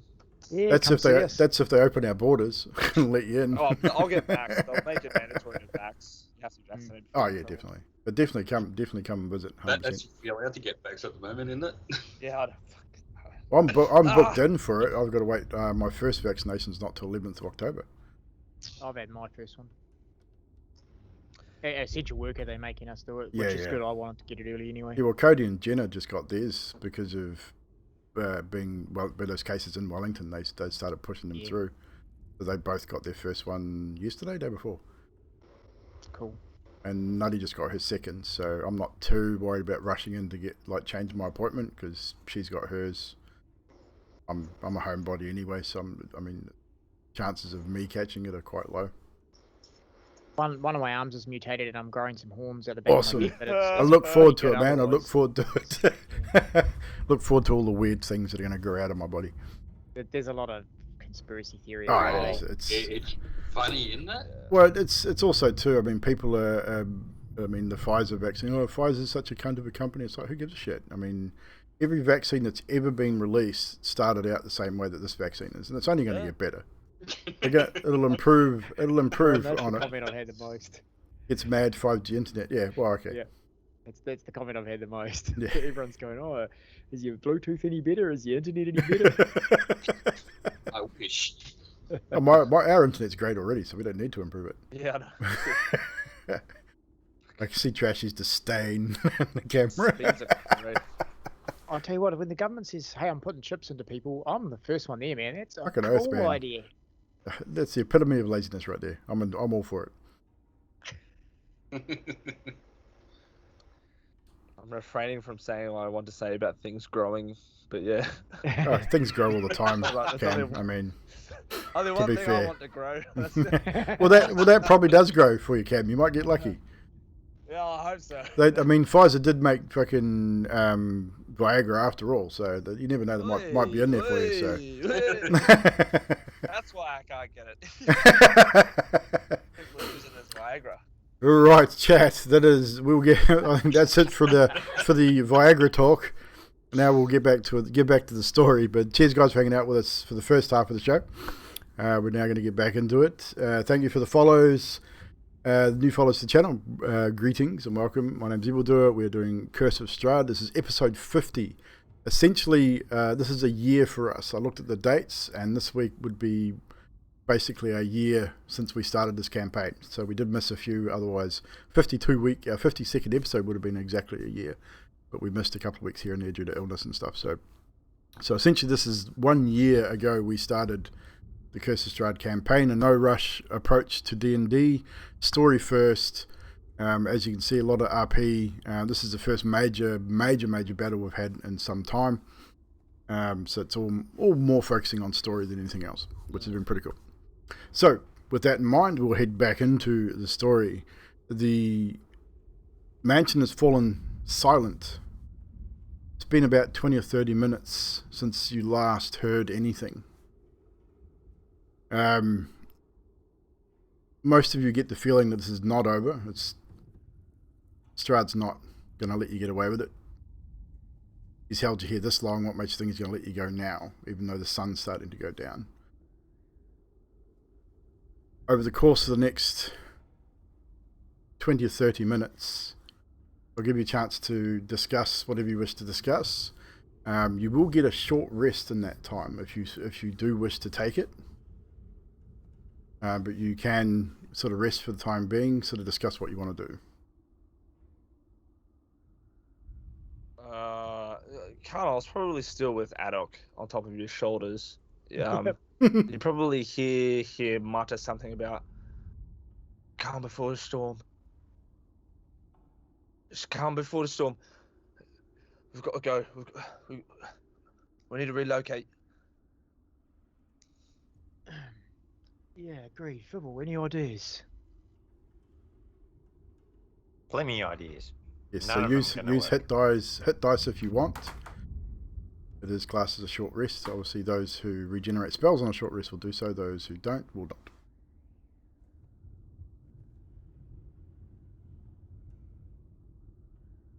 I was wondering about that tomb we found a couple of days back. Isn't it across from the graveyard? I think it only had like one entrance. It was sort of stepped down. I guess we could hang in there, blockade that door as best we can if we get enough time, or maybe the church, the holy place. We need ideas, guys, on The broken windows in the holy place, so Oh yeah. maybe got one. up. Yeah, that's what I was thinking. If we those stairs, they're pretty rickety. If we go to there and we break the stairs off, they can't get up. Yeah. That could work. Unless they can fly. You know, zombies that can fly.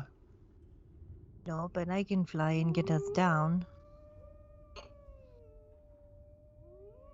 So All right. Well, whatever we do, we got to do it pretty quick.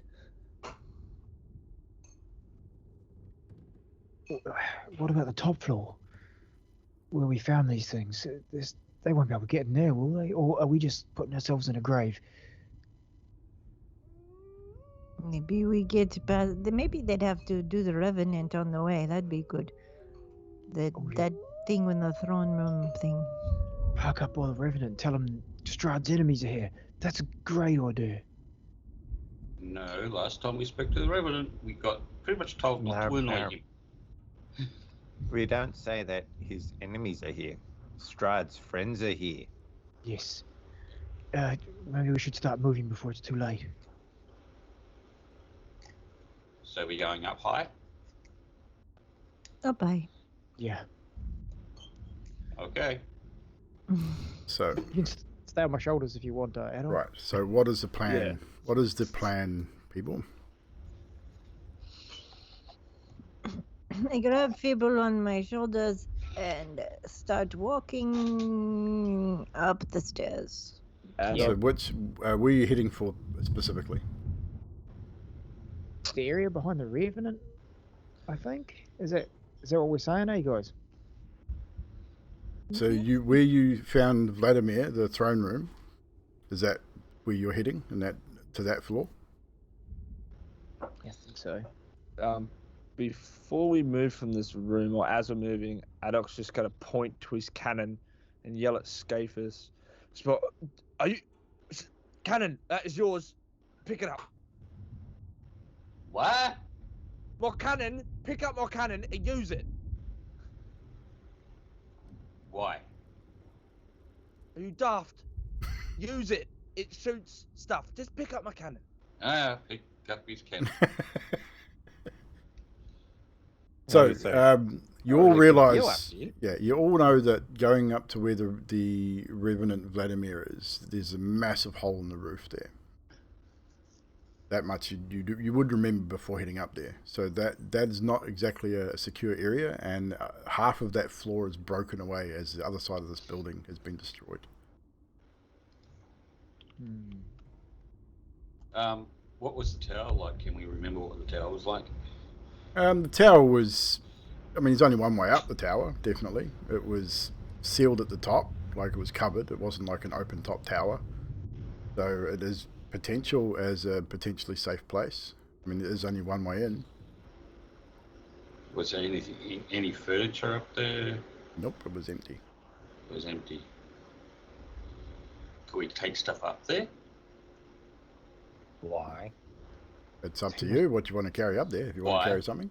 To barricade, maybe we could put oil down and burn. Well, the doorway that you went in, you had to go to the roof. There was a single door that led to the rickety staircase leading to the top of the tower. There were two spiral staircases that led down to the basement floor, which were both blocked by rubble. Hang on, from your memory.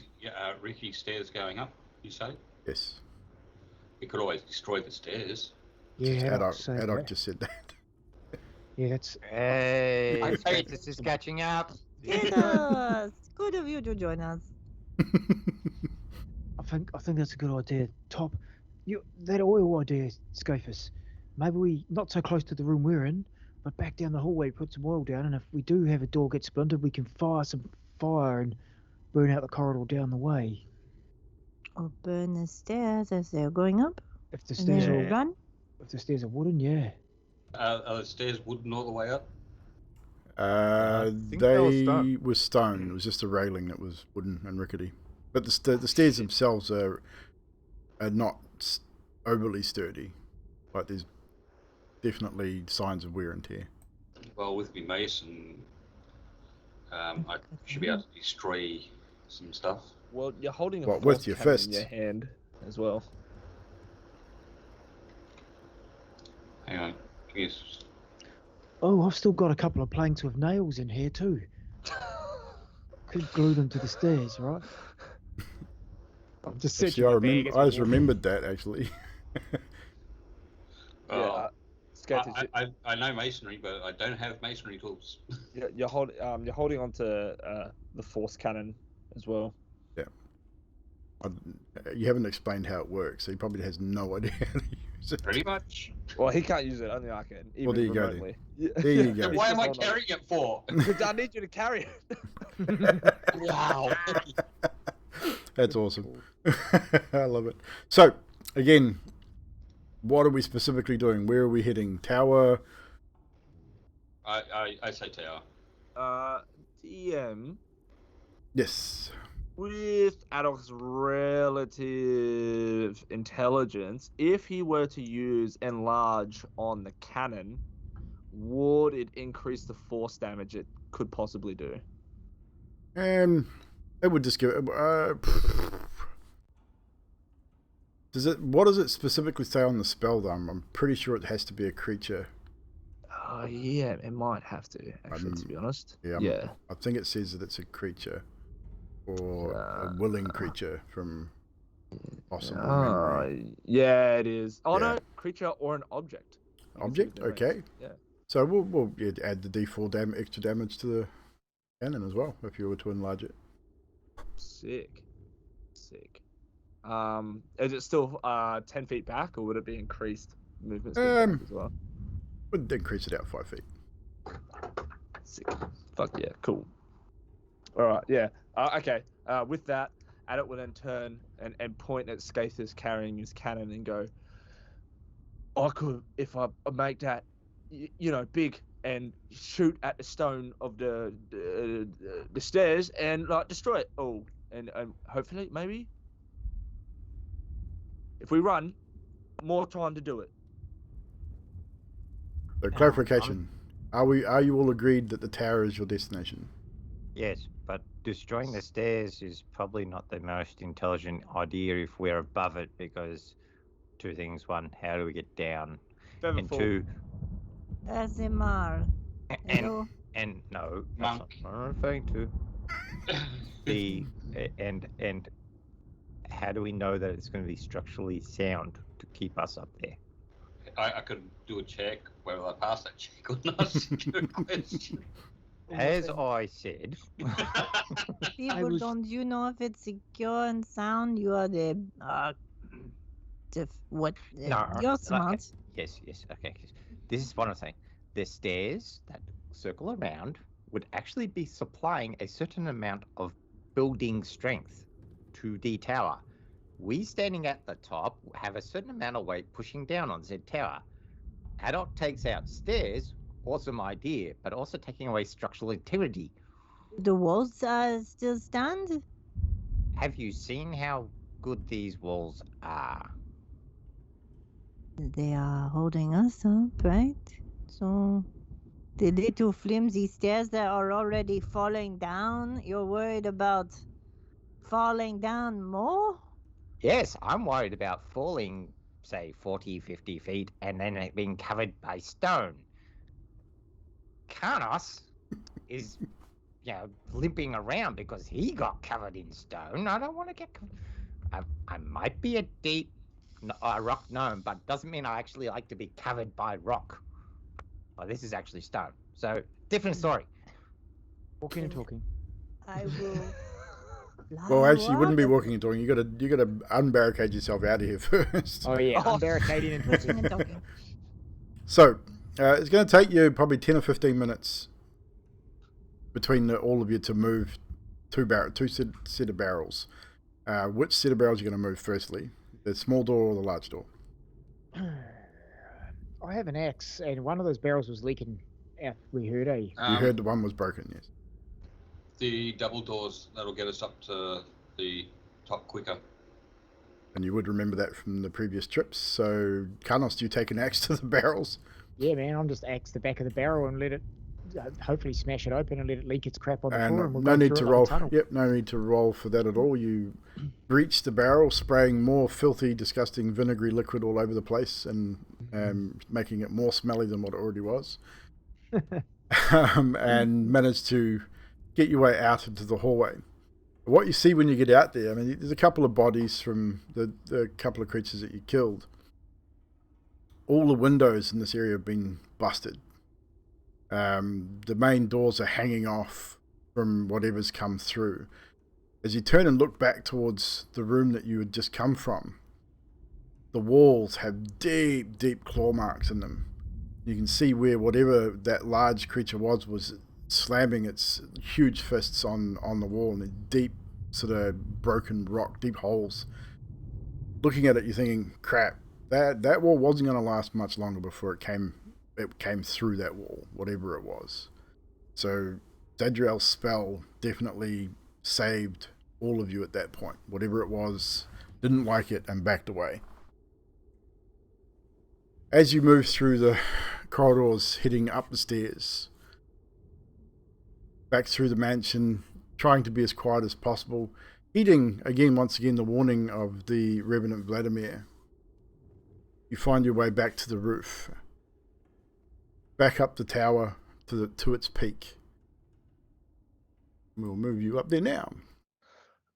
As we're walking up there, with what Fibbles was saying, can Adult use a flash of genius and check if destroying the stairs would actually screw the structural integrity?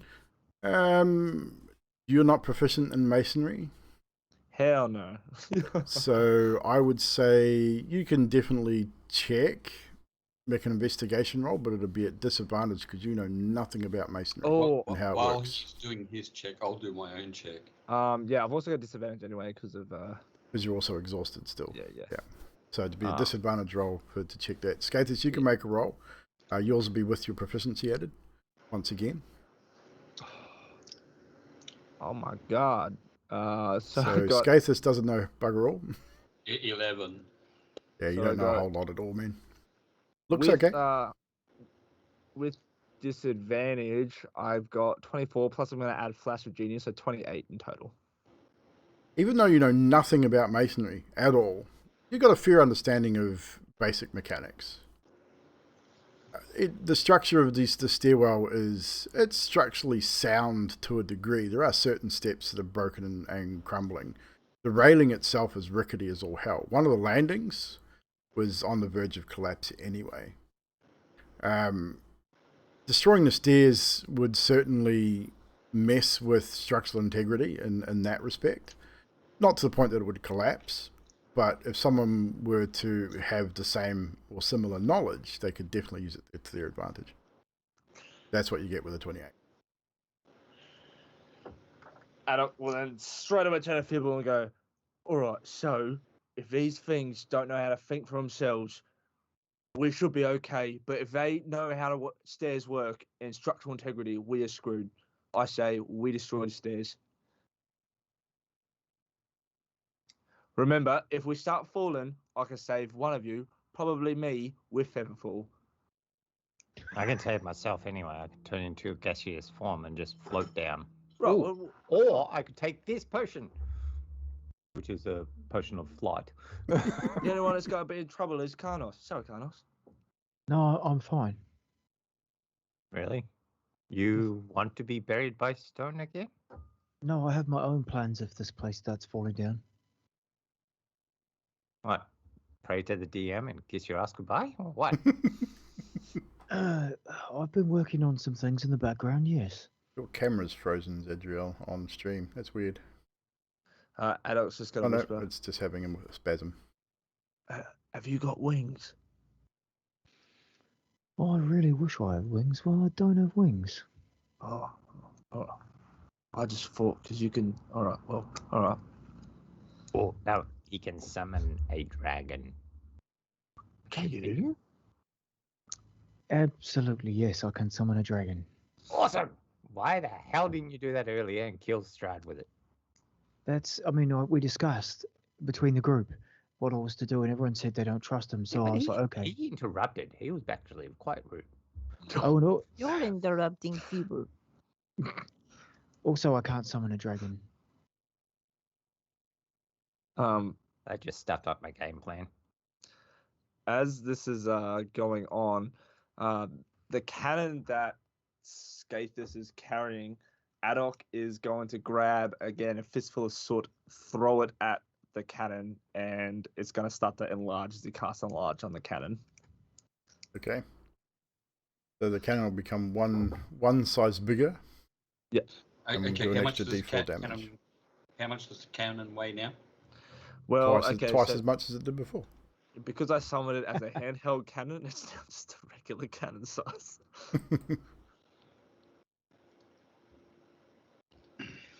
So, what are you doing with said cannon now that is twice the size of what it was before? Adok's just going to make it walk. It's going to crawl out little spidery looking legs. It's going to walk to the edge of the stairs. So, am I still holding this thing or what? No. Well, I don't know. Well, yeah, when it sprouted legs, yeah, you were. Yeah. So now you have a spider cannon in your hands. With that, I just drop. Yeah, Adok's just going to make it walk to the top of the stairs, and then he's going to try and look around for the weakest point in the stairs and just fire. Right, so with your 28, you definitely would know that. And you fire. No need to roll for it. It does sufficient enough damage to destroy the lower portion of the stairs. So on this map, about here, so you've got a portion of stairs that remain. You hear the sound of the cannon, the force damage ringing out again in this tower. The top of this room, it's small, so it's quite loud. Dust falls from the ceiling and from the windows. The windows shake a little and rattle. And then you hear the splintering and cracking of rock, and then the collapsing of stairwell below. And a portion of the stairs, about 10 or 12 feet wide, drops away. The entire staircase doesn't fall, just a section. There's a large gap now from the stairs down below up to where you are. You think you're pretty certain to be sufficient to stop most, 90% of things. Obviously, if they have the ability of flight or can jump a fair distance. They may still get across. That's even if they know where you are.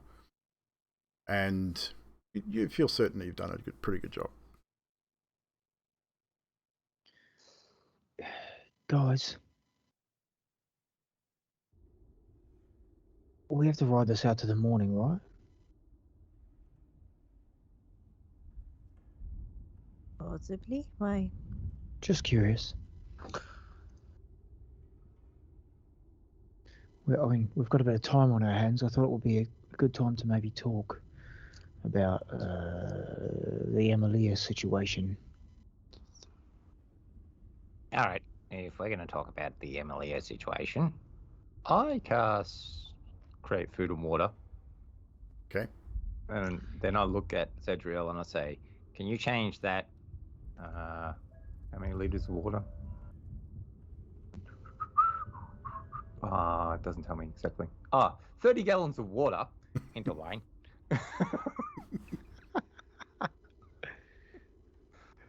Damn it, when does I get that? Perhaps we should keep our heads. Maybe 30 gallons of wine is maybe pour half of it.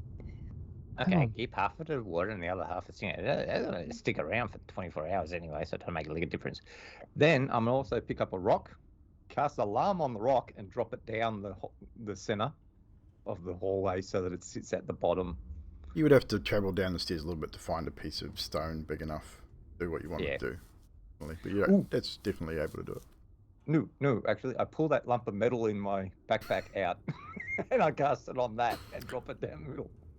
You can't. You are compelled to hang on to that. You cannot throw it away. Ooh. And the spell would not take on it either. Unfortunately, as part of a dark gift, you are unable to do those sorts of things with it. Adok, why are you touching me? You would notice that as Adok is touched, probably just a small part of in your belt buttocks. or something. Yeah, something small he's touched. Be whatever you think it is. I don't have a penis. A terrible odor, not that too dissimilar of what the undead smell like, starts emanating from where he touched you in a 5-foot radius. And I'm scared to even ask where you touched me. Just somewhere. Yeah, he's just walked around the zone. Yeah, that's what I was thinking. And Alex then paced, he's like, right, so destroy the stairs. Now, like, you smell undead, I smell undead, you smell undead. Fibble, if you touch Zadriel and touch yourself, and then we all smell the same as them, they don't, we're good. We're good.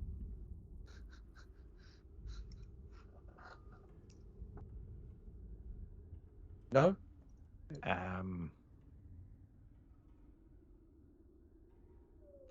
Let me dissect this for a second. Zadriel's checking the windows, like pacing around, checking out the windows. Zedrel and Skathis, I'll get you both to roll perception as you sort of start checking around, looking out the windows. They're dusty, you'd have to give them a bit of a wipe to see anything out of them. You can't see huge amounts because it's that mottled sort of glass, but you can see enough. Zedrel with a 17, Skathis with a natural 20. Yep.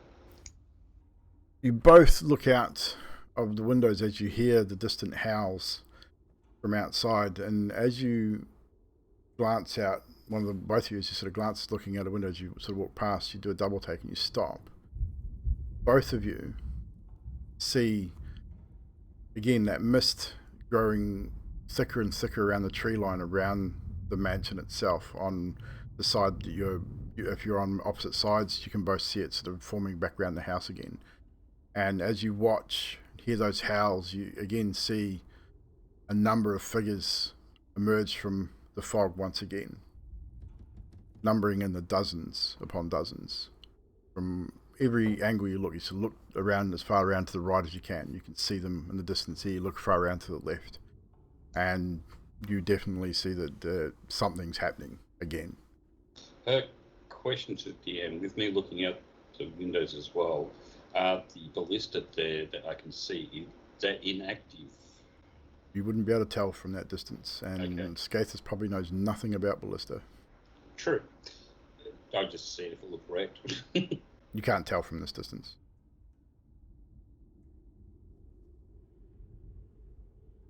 So The what, mist is coming closer, people. so what you see, what you do with that information, Zadriel and Skathis, is up to you. You hear a loud growl come from below you now, inside the tower.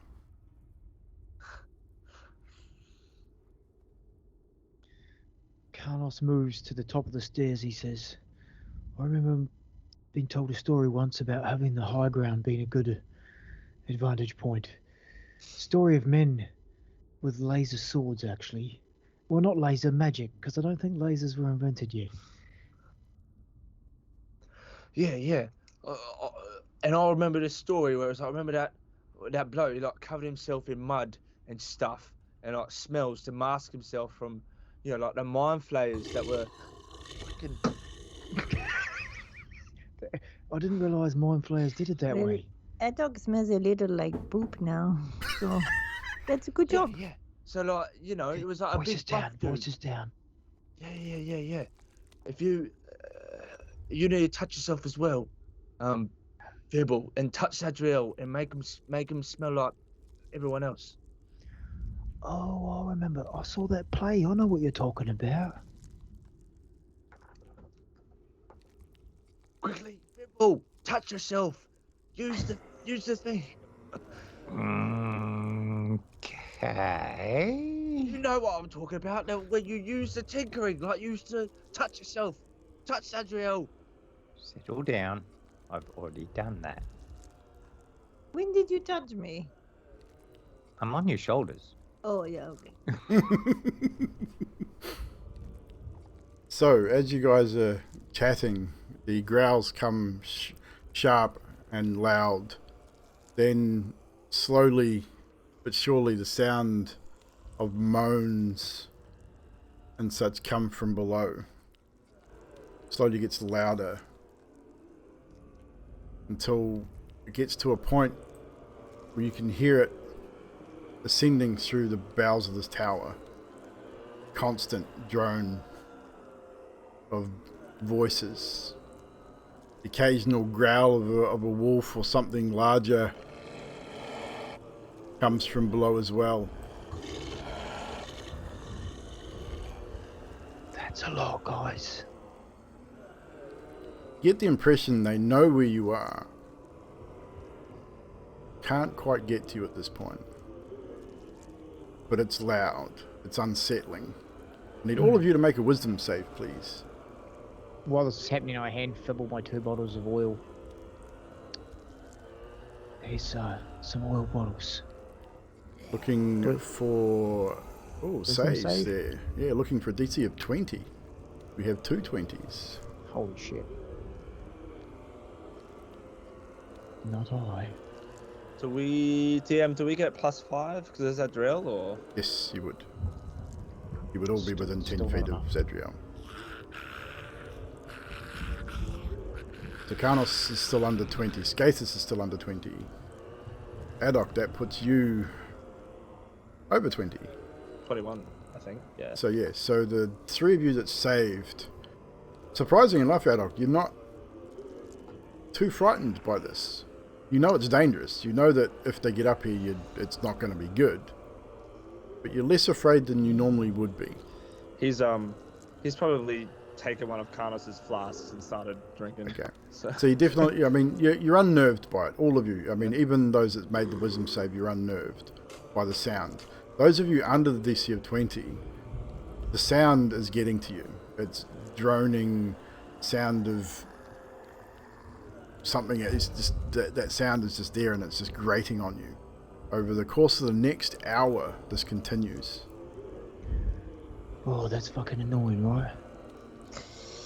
If you are feeling a little scared or anxious, you come close to me. I will give you courage. I don't feel scared, but I definitely feel anxious and annoyed. I really just want to fight these things. Yeah, me Fight, too. fight everything within my body to stop. Perhaps we can target them from the windows? Do you go to the window to have a look? I go into the window to have a look. What you see shakes you to the very core. Surrounding the entire house is hundreds of bodies. Again, vampire spawn. You can make out and they're almost like they're fighting each other a little bit, sort of like fighting over scraps of food, like hyenas. Zombies, wolves that look twice as big as a regular wolf. You'd only assume that they're a dire wolf. Bigger wolf-like creatures, even again, you would assume are the werewolves that you'd come across once before. And they're everywhere. Standing out in the distance, maybe 100 feet from where you're standing, you see that tall, slender figure once again. And he's grinning from ear to ear. And just gives you a little wave. And then steps back and disappears into the mist. Strahd says hello. And there are a lot of them. So, you want to wait it out here? Take turns? What do you want to do? Perhaps we can throw things from the window? Adok's gonna drop concentration on his cannon. And then tell Karnos, because I think Adok's still on Karnos' shoulders at this point. Unless that changed earlier, then yep. Yeah, and he's gonna, what Zadriel was saying, he's gonna turn to both of them and say, you know what we could do is, each of you could take turns aiming my cannon, and then I can fire it, and then we can, like, hit it with that from up here. What's the range on your cannon? 120 feet. Okay, that'll reach. You're about 100 feet up, so yeah, it'll reach. We could drop some oil and a firebolt or something too. Out around this outside, maybe. All down the stairs. You would have to break some windows open to allow the smoke to escape so we didn't suffocate ourselves. Yeah, that's what I was thinking outside.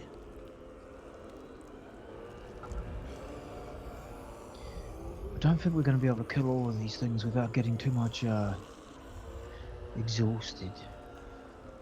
But we could definitely make a dent in it.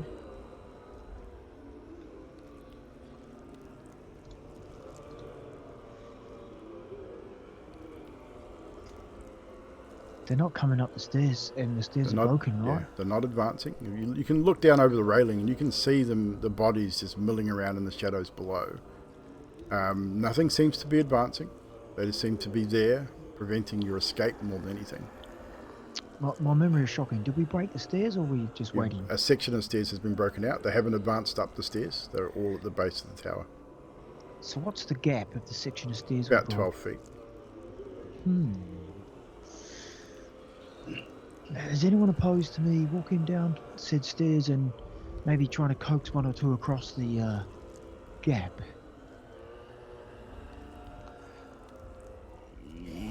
As I am currently on your shoulders, I, for one, do not think it's a good idea. That is fair. Wait here at the top. Wait a minute. Skaters can pull things. Can't you pull things with a whip of something? No, it doesn't work like that. No, I always thought he was a bit of a puller. Just question DM. How big is this room? This room is not very wide. It's about 15 to 20 feet. Oh, probably about 25 feet around. Could there be, like, say, I don't know, 3 small rocks? You'd have to go down the stairs to where the broken... I mean, it's not outside. There's no rocks just lying around the top of a tower. You'd have to possibly try and find some broken bits of concrete from the stairwell. You'd have to descend down to find them. Alright, I'll do that. Get down off Zadriel's shoulders. Roll investigation. What size you sort of looking for? It's just tiny. It's just got to be tiny. Right, like so, probably like get a rock and make it smaller. I'd say yeah. Even without investigation, you'd find bits that you could probably break off the edge of the broken stairwell and get sizable chunks to do what you'd be trying to do. And then I'd go back upstairs, and on each one I'd be making like a white noise sound, and then strategically putting them around the room, because it's up to 10 feet that you can hear that, which would drown out the moaning Would it, and though? and wolves and stuff. Does it tell you what volume it can be set at? No, it just says the odor or sound can be up to 10 feet. Yeah. I wouldn't say it would be a definite. It wouldn't drown out the hundreds upon hundreds of zombies and werewolves. And... the non-verbal sounds like wind, waves, clapping, or the like. I mean, Or you couldn't use white noise. You'd have to use wind, something more specific. But it's still, I don't think it'd be loud enough to drown out the noise of what's currently surrounding this house. I'd do the sound of waves, because that's more calming. It would definitely, you'd definitely be able to hear it, but it, like I said, it would not be loud, anywhere near loud enough to drown out what you're currently hearing. I mean, what you're hearing through Foundry is just a sample of what you would be hearing. Increase that volume by 5, and that's what we'd be hearing inside the tower. Because it'd be echoing, it'd be reverby, it just would be, and it'd be constant. And it's not just inside the tower, it's outside as well. That's actually better, Mr. Snippet. Now it sounds like they're drowning zombies. I like it. It works. So, I was just trying to make it a little bit easier for us to sit there and concentrate instead of hearing this stupid moaning and dish. But Yeah. I guess that's what it's like having a wife, right? No. I've never been married. I have. Best thing I ever did. whatever, Fibblestib. That's not Fibble talking. He has been married for 50 years. So, and his wife is just as bad as what he is. Yeah. Actually, yeah, he's quite right, actually. Although Fibble's a girl. To wonder what type of woman has agreed to marry you. Just very... You'd see a look of very huge concern come across his face. So, over the course of the next hour or two, as the night draws longer, the sound continues. You're unable to really focus on anything, unable to rest. It's just constant. As much as you try to, you can't block it out. After, again, another 2 or 3 hours, it stops. Almost as abruptly as it started. The sounds of the zombies slowly gets quieter as you can hear them moving below, and they seem like moving away, and then after 30 minutes or so, it stops. And the silence is almost as deafening as the sound of them. As you sit there now, and it's almost deathly silent. The hear of the distant thunder can be heard around Barovia. You look out the windows once again, and all those bodies are gone. The mist is still thick in the trees and thick around the mansion. By now, I would imagine that all of you fully understand exactly what's going on. Strahd's not going to let you rest. He's probably playing. It's not more than just playing a game now. He's definitely has a purpose. What that purpose is at this point is not entirely clear. He could have killed you all if he really wanted to. I think that much you think is clear. If he really wanted you dead, he would have killed you a long time ago. So there's some sort of sick game that he's playing. After another couple of hours or so, the sound starts again. You hear the bodies move in around the mansion. This goes on for hours, 2 or 3 hours of it, and then it falls silent. And it starts again, and it falls silent. Carlos will get down and do press-ups during some of this. Okay. Adok, you're already exhausted. So after a few hours of this, your body shuts down for a short time.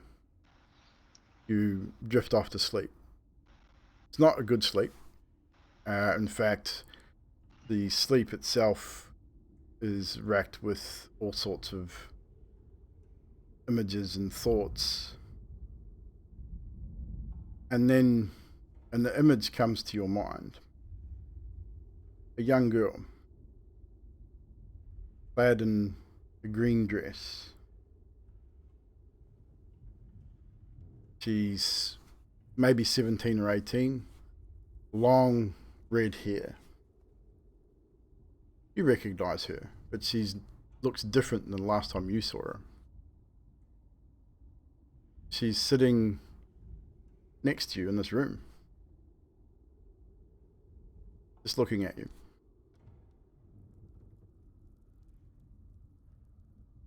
Hopefully Drax is there. Drax, wake up!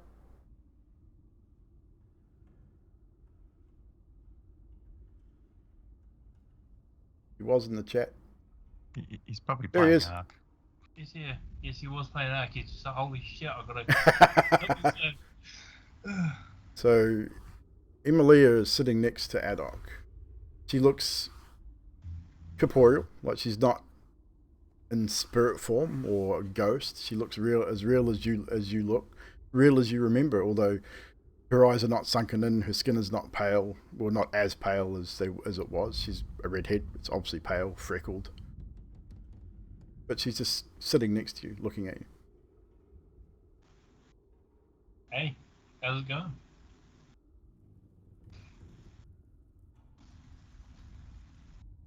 Yeah, pretty shit, not gonna lie. Yeah, it could be worse. Could be dead. Well, how are you going? Are you... Not too bad. That's...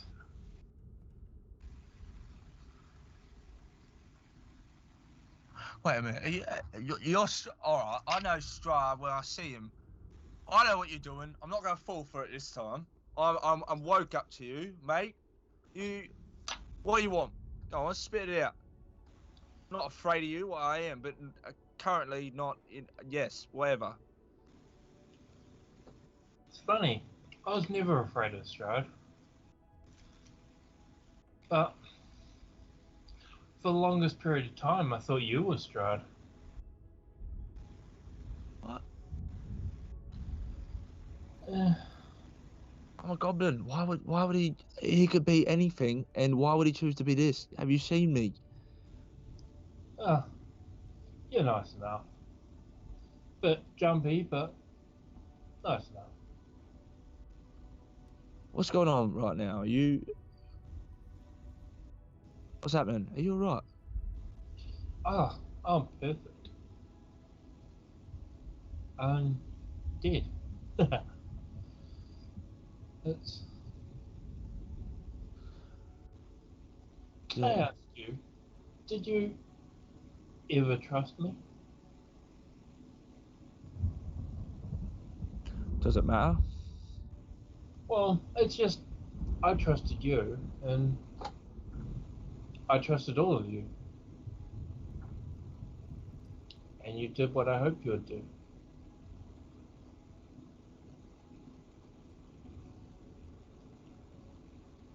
It's strange trust. See, when I left the other world, everyone hated me. They hunted me. They tried to kill me. They hated me. And then I met a group of people, and they were nice. To a degree. And they brought me to a different place. Where I wasn't being hunted. Where I wasn't deemed to be a demon or evil or a creature. Just because of what one person says. So, then I met this man, and everyone told me he was evil. And people that I didn't know told me he was evil. But nobody ever showed me proof that he was bad. But to a degree, I guess he is. I'd be fooling myself if I said that he wasn't. But he always treated me with respect. And I don't know why. Trust is a funny thing.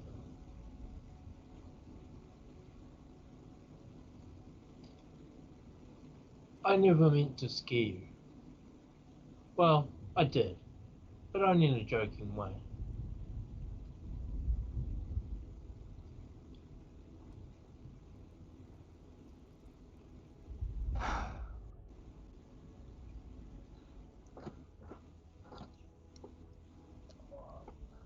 Look, I don't know if you're real, yeah?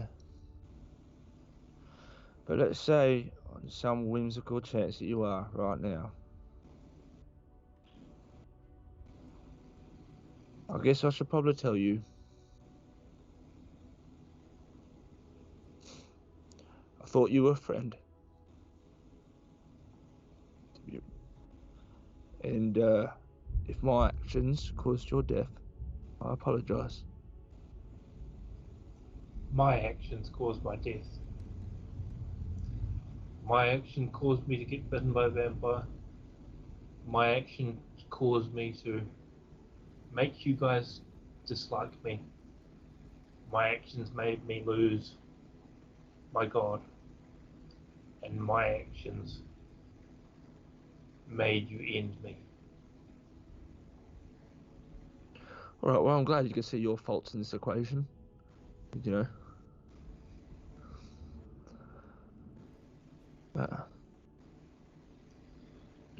You know, I'm just,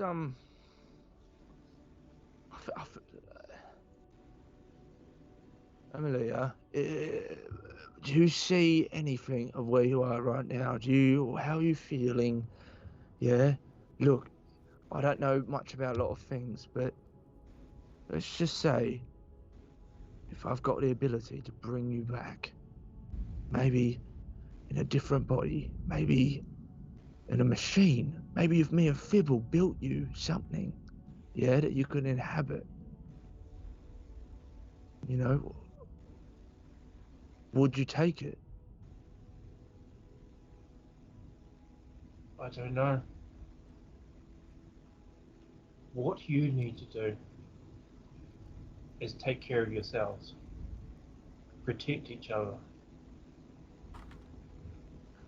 For the first time since I was 7 or 8 years old, you were my family. You need to light that beacon. When you do, all the trapped people here will be free. And Strahd will no longer be able to use them against you. As far as I know. So, lighting the beacon will take away a good chunk of Strahd's power. But in order to do that, you all need to work together. As you have removed the cancer from your group, which is me, you should have the strength. Me? I have faith in you. Faith in you all. I swear to God, if you're Strahd right now, I'm gonna be so pissed in the morning. Oh, Strahd was probably very happy to see me die.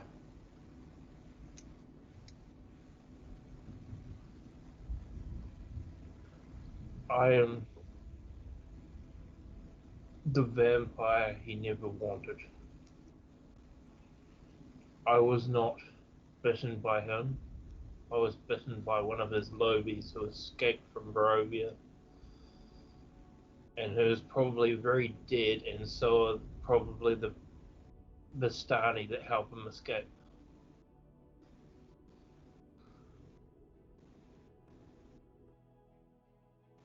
And as Emilia's words trail off, and she starts to fade, is there anything lastly that you want to say to Adok before fade away completely? Goodbye, my friend. May we meet again. Emily, don't go. Don't join that march. Whatever you see, stay here with us. And as you speak those words, Adok, Emilia slowly fades and vanishes from view.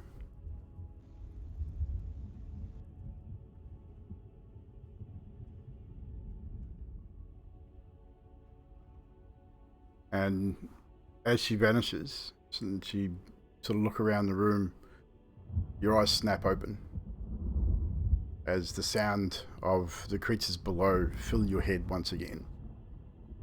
The moaning, the growls fill your ears and your mind. The rest of you at this point, again, all of you trying to rest as much as you can, you probably would have noticed Adok sort of drift off for only a few moments. And while he was resting, you could see his eyes were moving rapidly. He was groaning and twisting, and he was mumbling to himself. And then he snaps awake, sits bolt upright.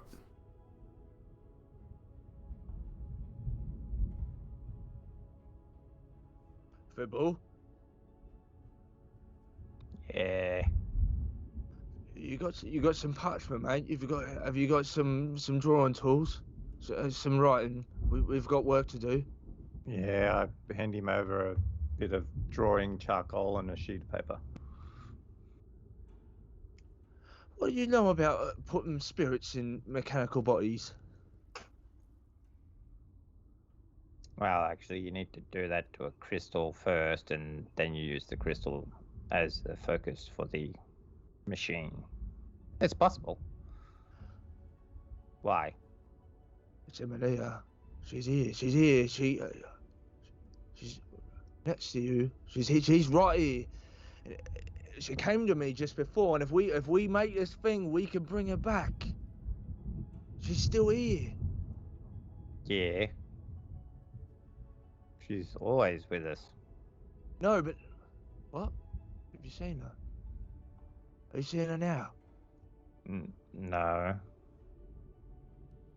But she'll always be with us. Yeah. That's why, like, if we make this machine, yeah, you and I, we can do it, right? You're smart, I'm smart, we'll make this.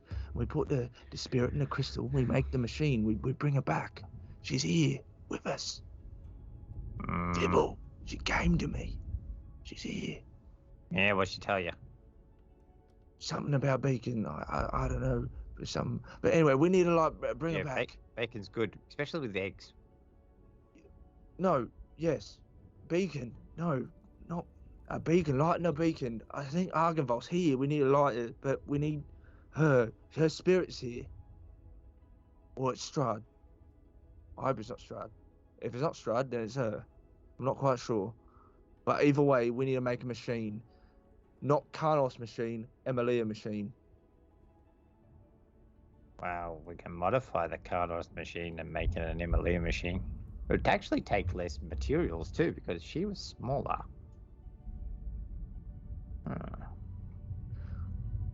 Great. Possible. Where do we start? You tell me. We got some work. We need a workshop. Done. And now it's going to write down workshop 1. So while Fibblestib and Adok are nattering to each other, I mean, you guys can probably hear some of what they're saying. They're sort of back and forth talking about stuff that probably most of you guys have no understanding whatsoever. They're nattering to themselves backwards and forwards. Is there anything else the other three want to do in this time? You're unable to sleep, any of you. It's now probably getting into midnight. It's 1 o'clock. as say, you get maybe a half hour reprieve, half hour, 45 minutes to an hour reprieve every now and again, and then the sound starts again. And that continues throughout the course of the night. Is there anything you guys wish to discuss before we end tonight's session? I'll be pacing from window to window and back again. And as you do that, Skathis, you would, well, as the sound drones on, you would see the bodies outside. Just almost an endless sea of creatures. Makes you feel very uneasy to know that Strahd has that many minions under his control. In fact, it probably shakes your confidence in yourself and the group's ability to even be able to leave Barovia with the amount of creatures that are out there. And the sound is constantly droning in your ears. The windows here, what are they? It's mottled glass. Like, you can see through it, but it's not crystal clear. Like, you can't see for hundreds and hundreds of feet. It's probably maybe 100 feet or so before it becomes too distorted to see anything. How big? About 12 feet tall, maybe 5-ish feet wide, 4.5, 5 feet wide.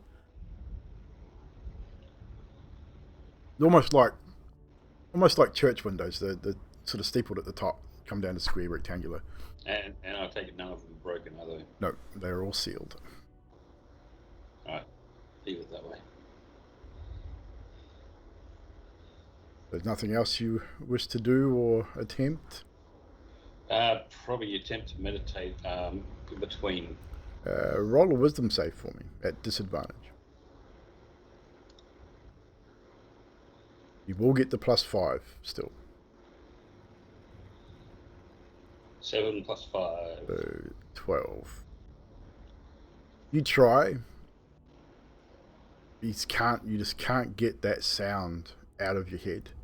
As much as you're an accomplished monk and you are generally able to meditate and block out most things, this night you just cannot get that sound out of your head. You maybe sit there for an hour or so attempting, but eventually you give up. You're just unable to do so. I'll probably start doing some cartas and just to try and focus. No worries. Zadriel, Karnos. Is there anything you guys wish to achieve or attempt in this time frame? Dadria will pray to the DM and just silently pray on the ground. Again, I mean, you're able to do so. You feel the presence of your deity. Again, that noise, the droning of the zombies' voices and the growls and yips and barks and scrapes, all the sounds of these creatures, again, is deafening, and it's grating on the mind. But you manage to go through things and try and keep as much focus as you can. Karnos.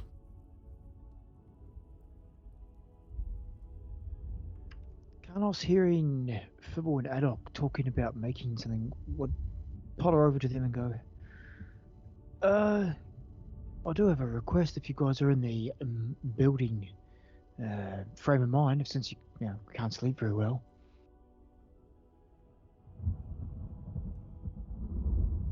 Yeah.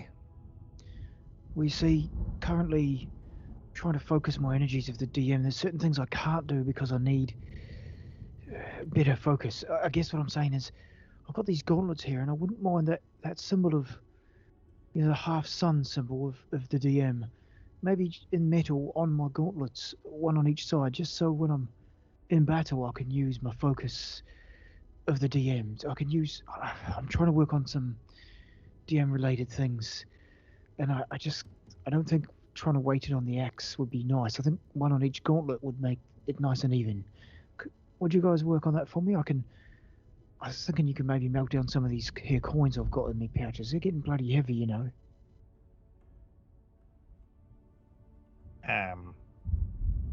Yeah, why not? I have nothing else to do.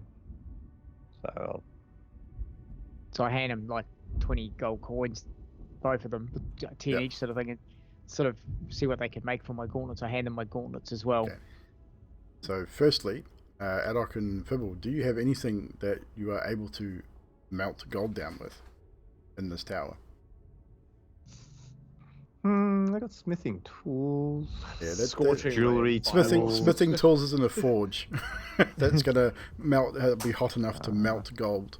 Just whenever design plan. I wasn't meaning to melt it down. Well- now. I'm just asking just to see what you're attempting what to do. I was actually thinking about doing is with the smithing and tinkering tools, start etching the symbol for later on to embed. Right, so you're gonna etch it into the gauntlets. Yep. Okay. Yeah. Yep. Cool. That could work. Yeah, Easily enough. yeah. Yep. So because it's not that you just melt the gold and just paint it on. It's got to have something to grab onto. Okay, so you can etch that. So over the course of the rest of the evening, Fibble and Adok, between the two of you, start tinkering away, and you hear the little tap tap of hammers and jewelers' chisels as they start etching symbol, a place to embed something later on. It's kind of if anything, it's kind of a soothing sound in amongst all this droning noise of these creatures. Hearing them sort of natter away to themselves and tinker away at the same time, it gives all of you a little bit of comfort. But unfortunately, through the course of the evening, you are unable to sleep. Kanos, you were going to say something. Sorry, yeah. Once they start their tinkering, I would kneel down or sit down next to Zadriel and just work along with her prayers. As you do so, trying to do your best to rest as best you can. I'll allow you to use more hit die if you do need to through the course of the evening, but you will not get a long rest, unfortunately. You will all gain 1 level of exhaustion as the sun rises. Level 2 for Adok.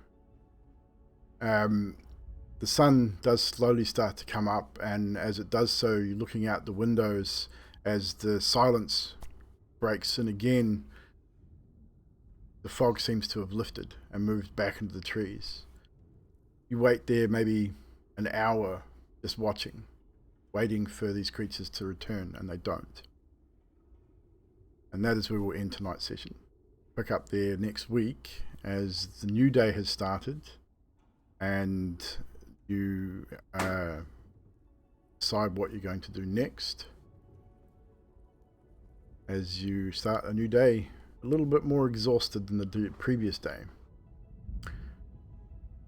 Well done, everybody. Thank you very much. We're going to bring Mr. Drax back. Drax, stop playing that game and come and see us.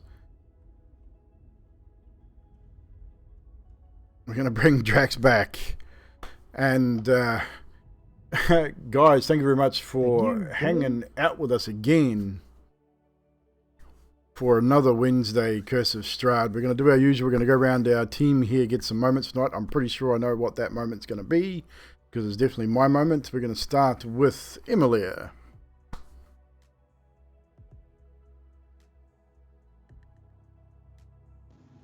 Yeah, I've got a few here. Well, Khan was talking to Strahd at the beginning when the challenge was issued. Indeed. DM comparing the zombie burning to Emilia's death. It worked. It was a vampire spawn. I had to compare it. Fibble asking Carnos if the big hairy Bigfoot thing is his brother. I was trying to figure out what the correlation was there, but Adok squealing. yeah, that was. Yes, I saw that clip come up, so that was great. Couple more here. 30 gallons of water into wine. It would have made for an interesting evening, to say the least. We'll stop you there. We'll leave some for other people. Zadriel. I'll save the obvious one, and I like Adok touching Karnos and Skathis, and I like Fibble shooting things from the top of the barrel, because I could actually visualize him doing that. I thought that was kind of cool in my head. Anything else? And the spider web. Yes, across the top of the door frame. Yes, they worked quite well. Adok. Just like the moment of franticness when the hordes were descending into the the cellar. I think we all realized that fuck, we can't trap ourselves into a corner. And then the moment where Zadgel's sitting there going, "What do you want me to do? Are we going? We're following? Are we stopping? You got a cannon, shoot it!" Like fuck, I don't know. I'm busy. Definitely. 100%. Mina says, my favourite moment was Baz's reference to Full Metal Alchemist in chat. I love the series, both manga and the Brotherhood anime. We have Mr. Skathis. The only one that really stood out, and I laughed my ass off, was Adok. Oh, Cam, for that matter, scared of the wolf. Jumping every time the wolf went off. Yeah, I definitely have that one. that one was the best. The second time I did it was on purpose to make him jump again. So, just so you know. And Vibblestub. It was actually during the conversation in between Emilia and Adok, and he's sitting there going, God, I hope you're not Strahd, because if you're Strahd, I'm going to be really pissed in the morning. Made perfect sense. What? But you're saying it to Strahd. If he's Strahd, you're saying it to him that he's going to be... He's tired, okay? Give him a break. He's taking on a little bit of Fibblestib at a time. Anything else? A lot of the role play and how people were coming up with ideas of like seal the room, put a barrel and then another barrel to hold it. Just general gameplay. Cool. It's like, oh, we know we've got a horde and we know we're fucked if we're out in it. So how the hell are we going to survive this? Ooh, Night of the Dead type of effect. That's it. That's pretty much what I was going for. Was more almost like a tower defense type deal. So I think that sort of that come across. So yeah. Really... Oh yeah, Jack says what? Yeah, Evldoa, what type of woman would marry Fibblestib? With Adok said. Mr. Gardos. Yeah, there's a few interesting moments.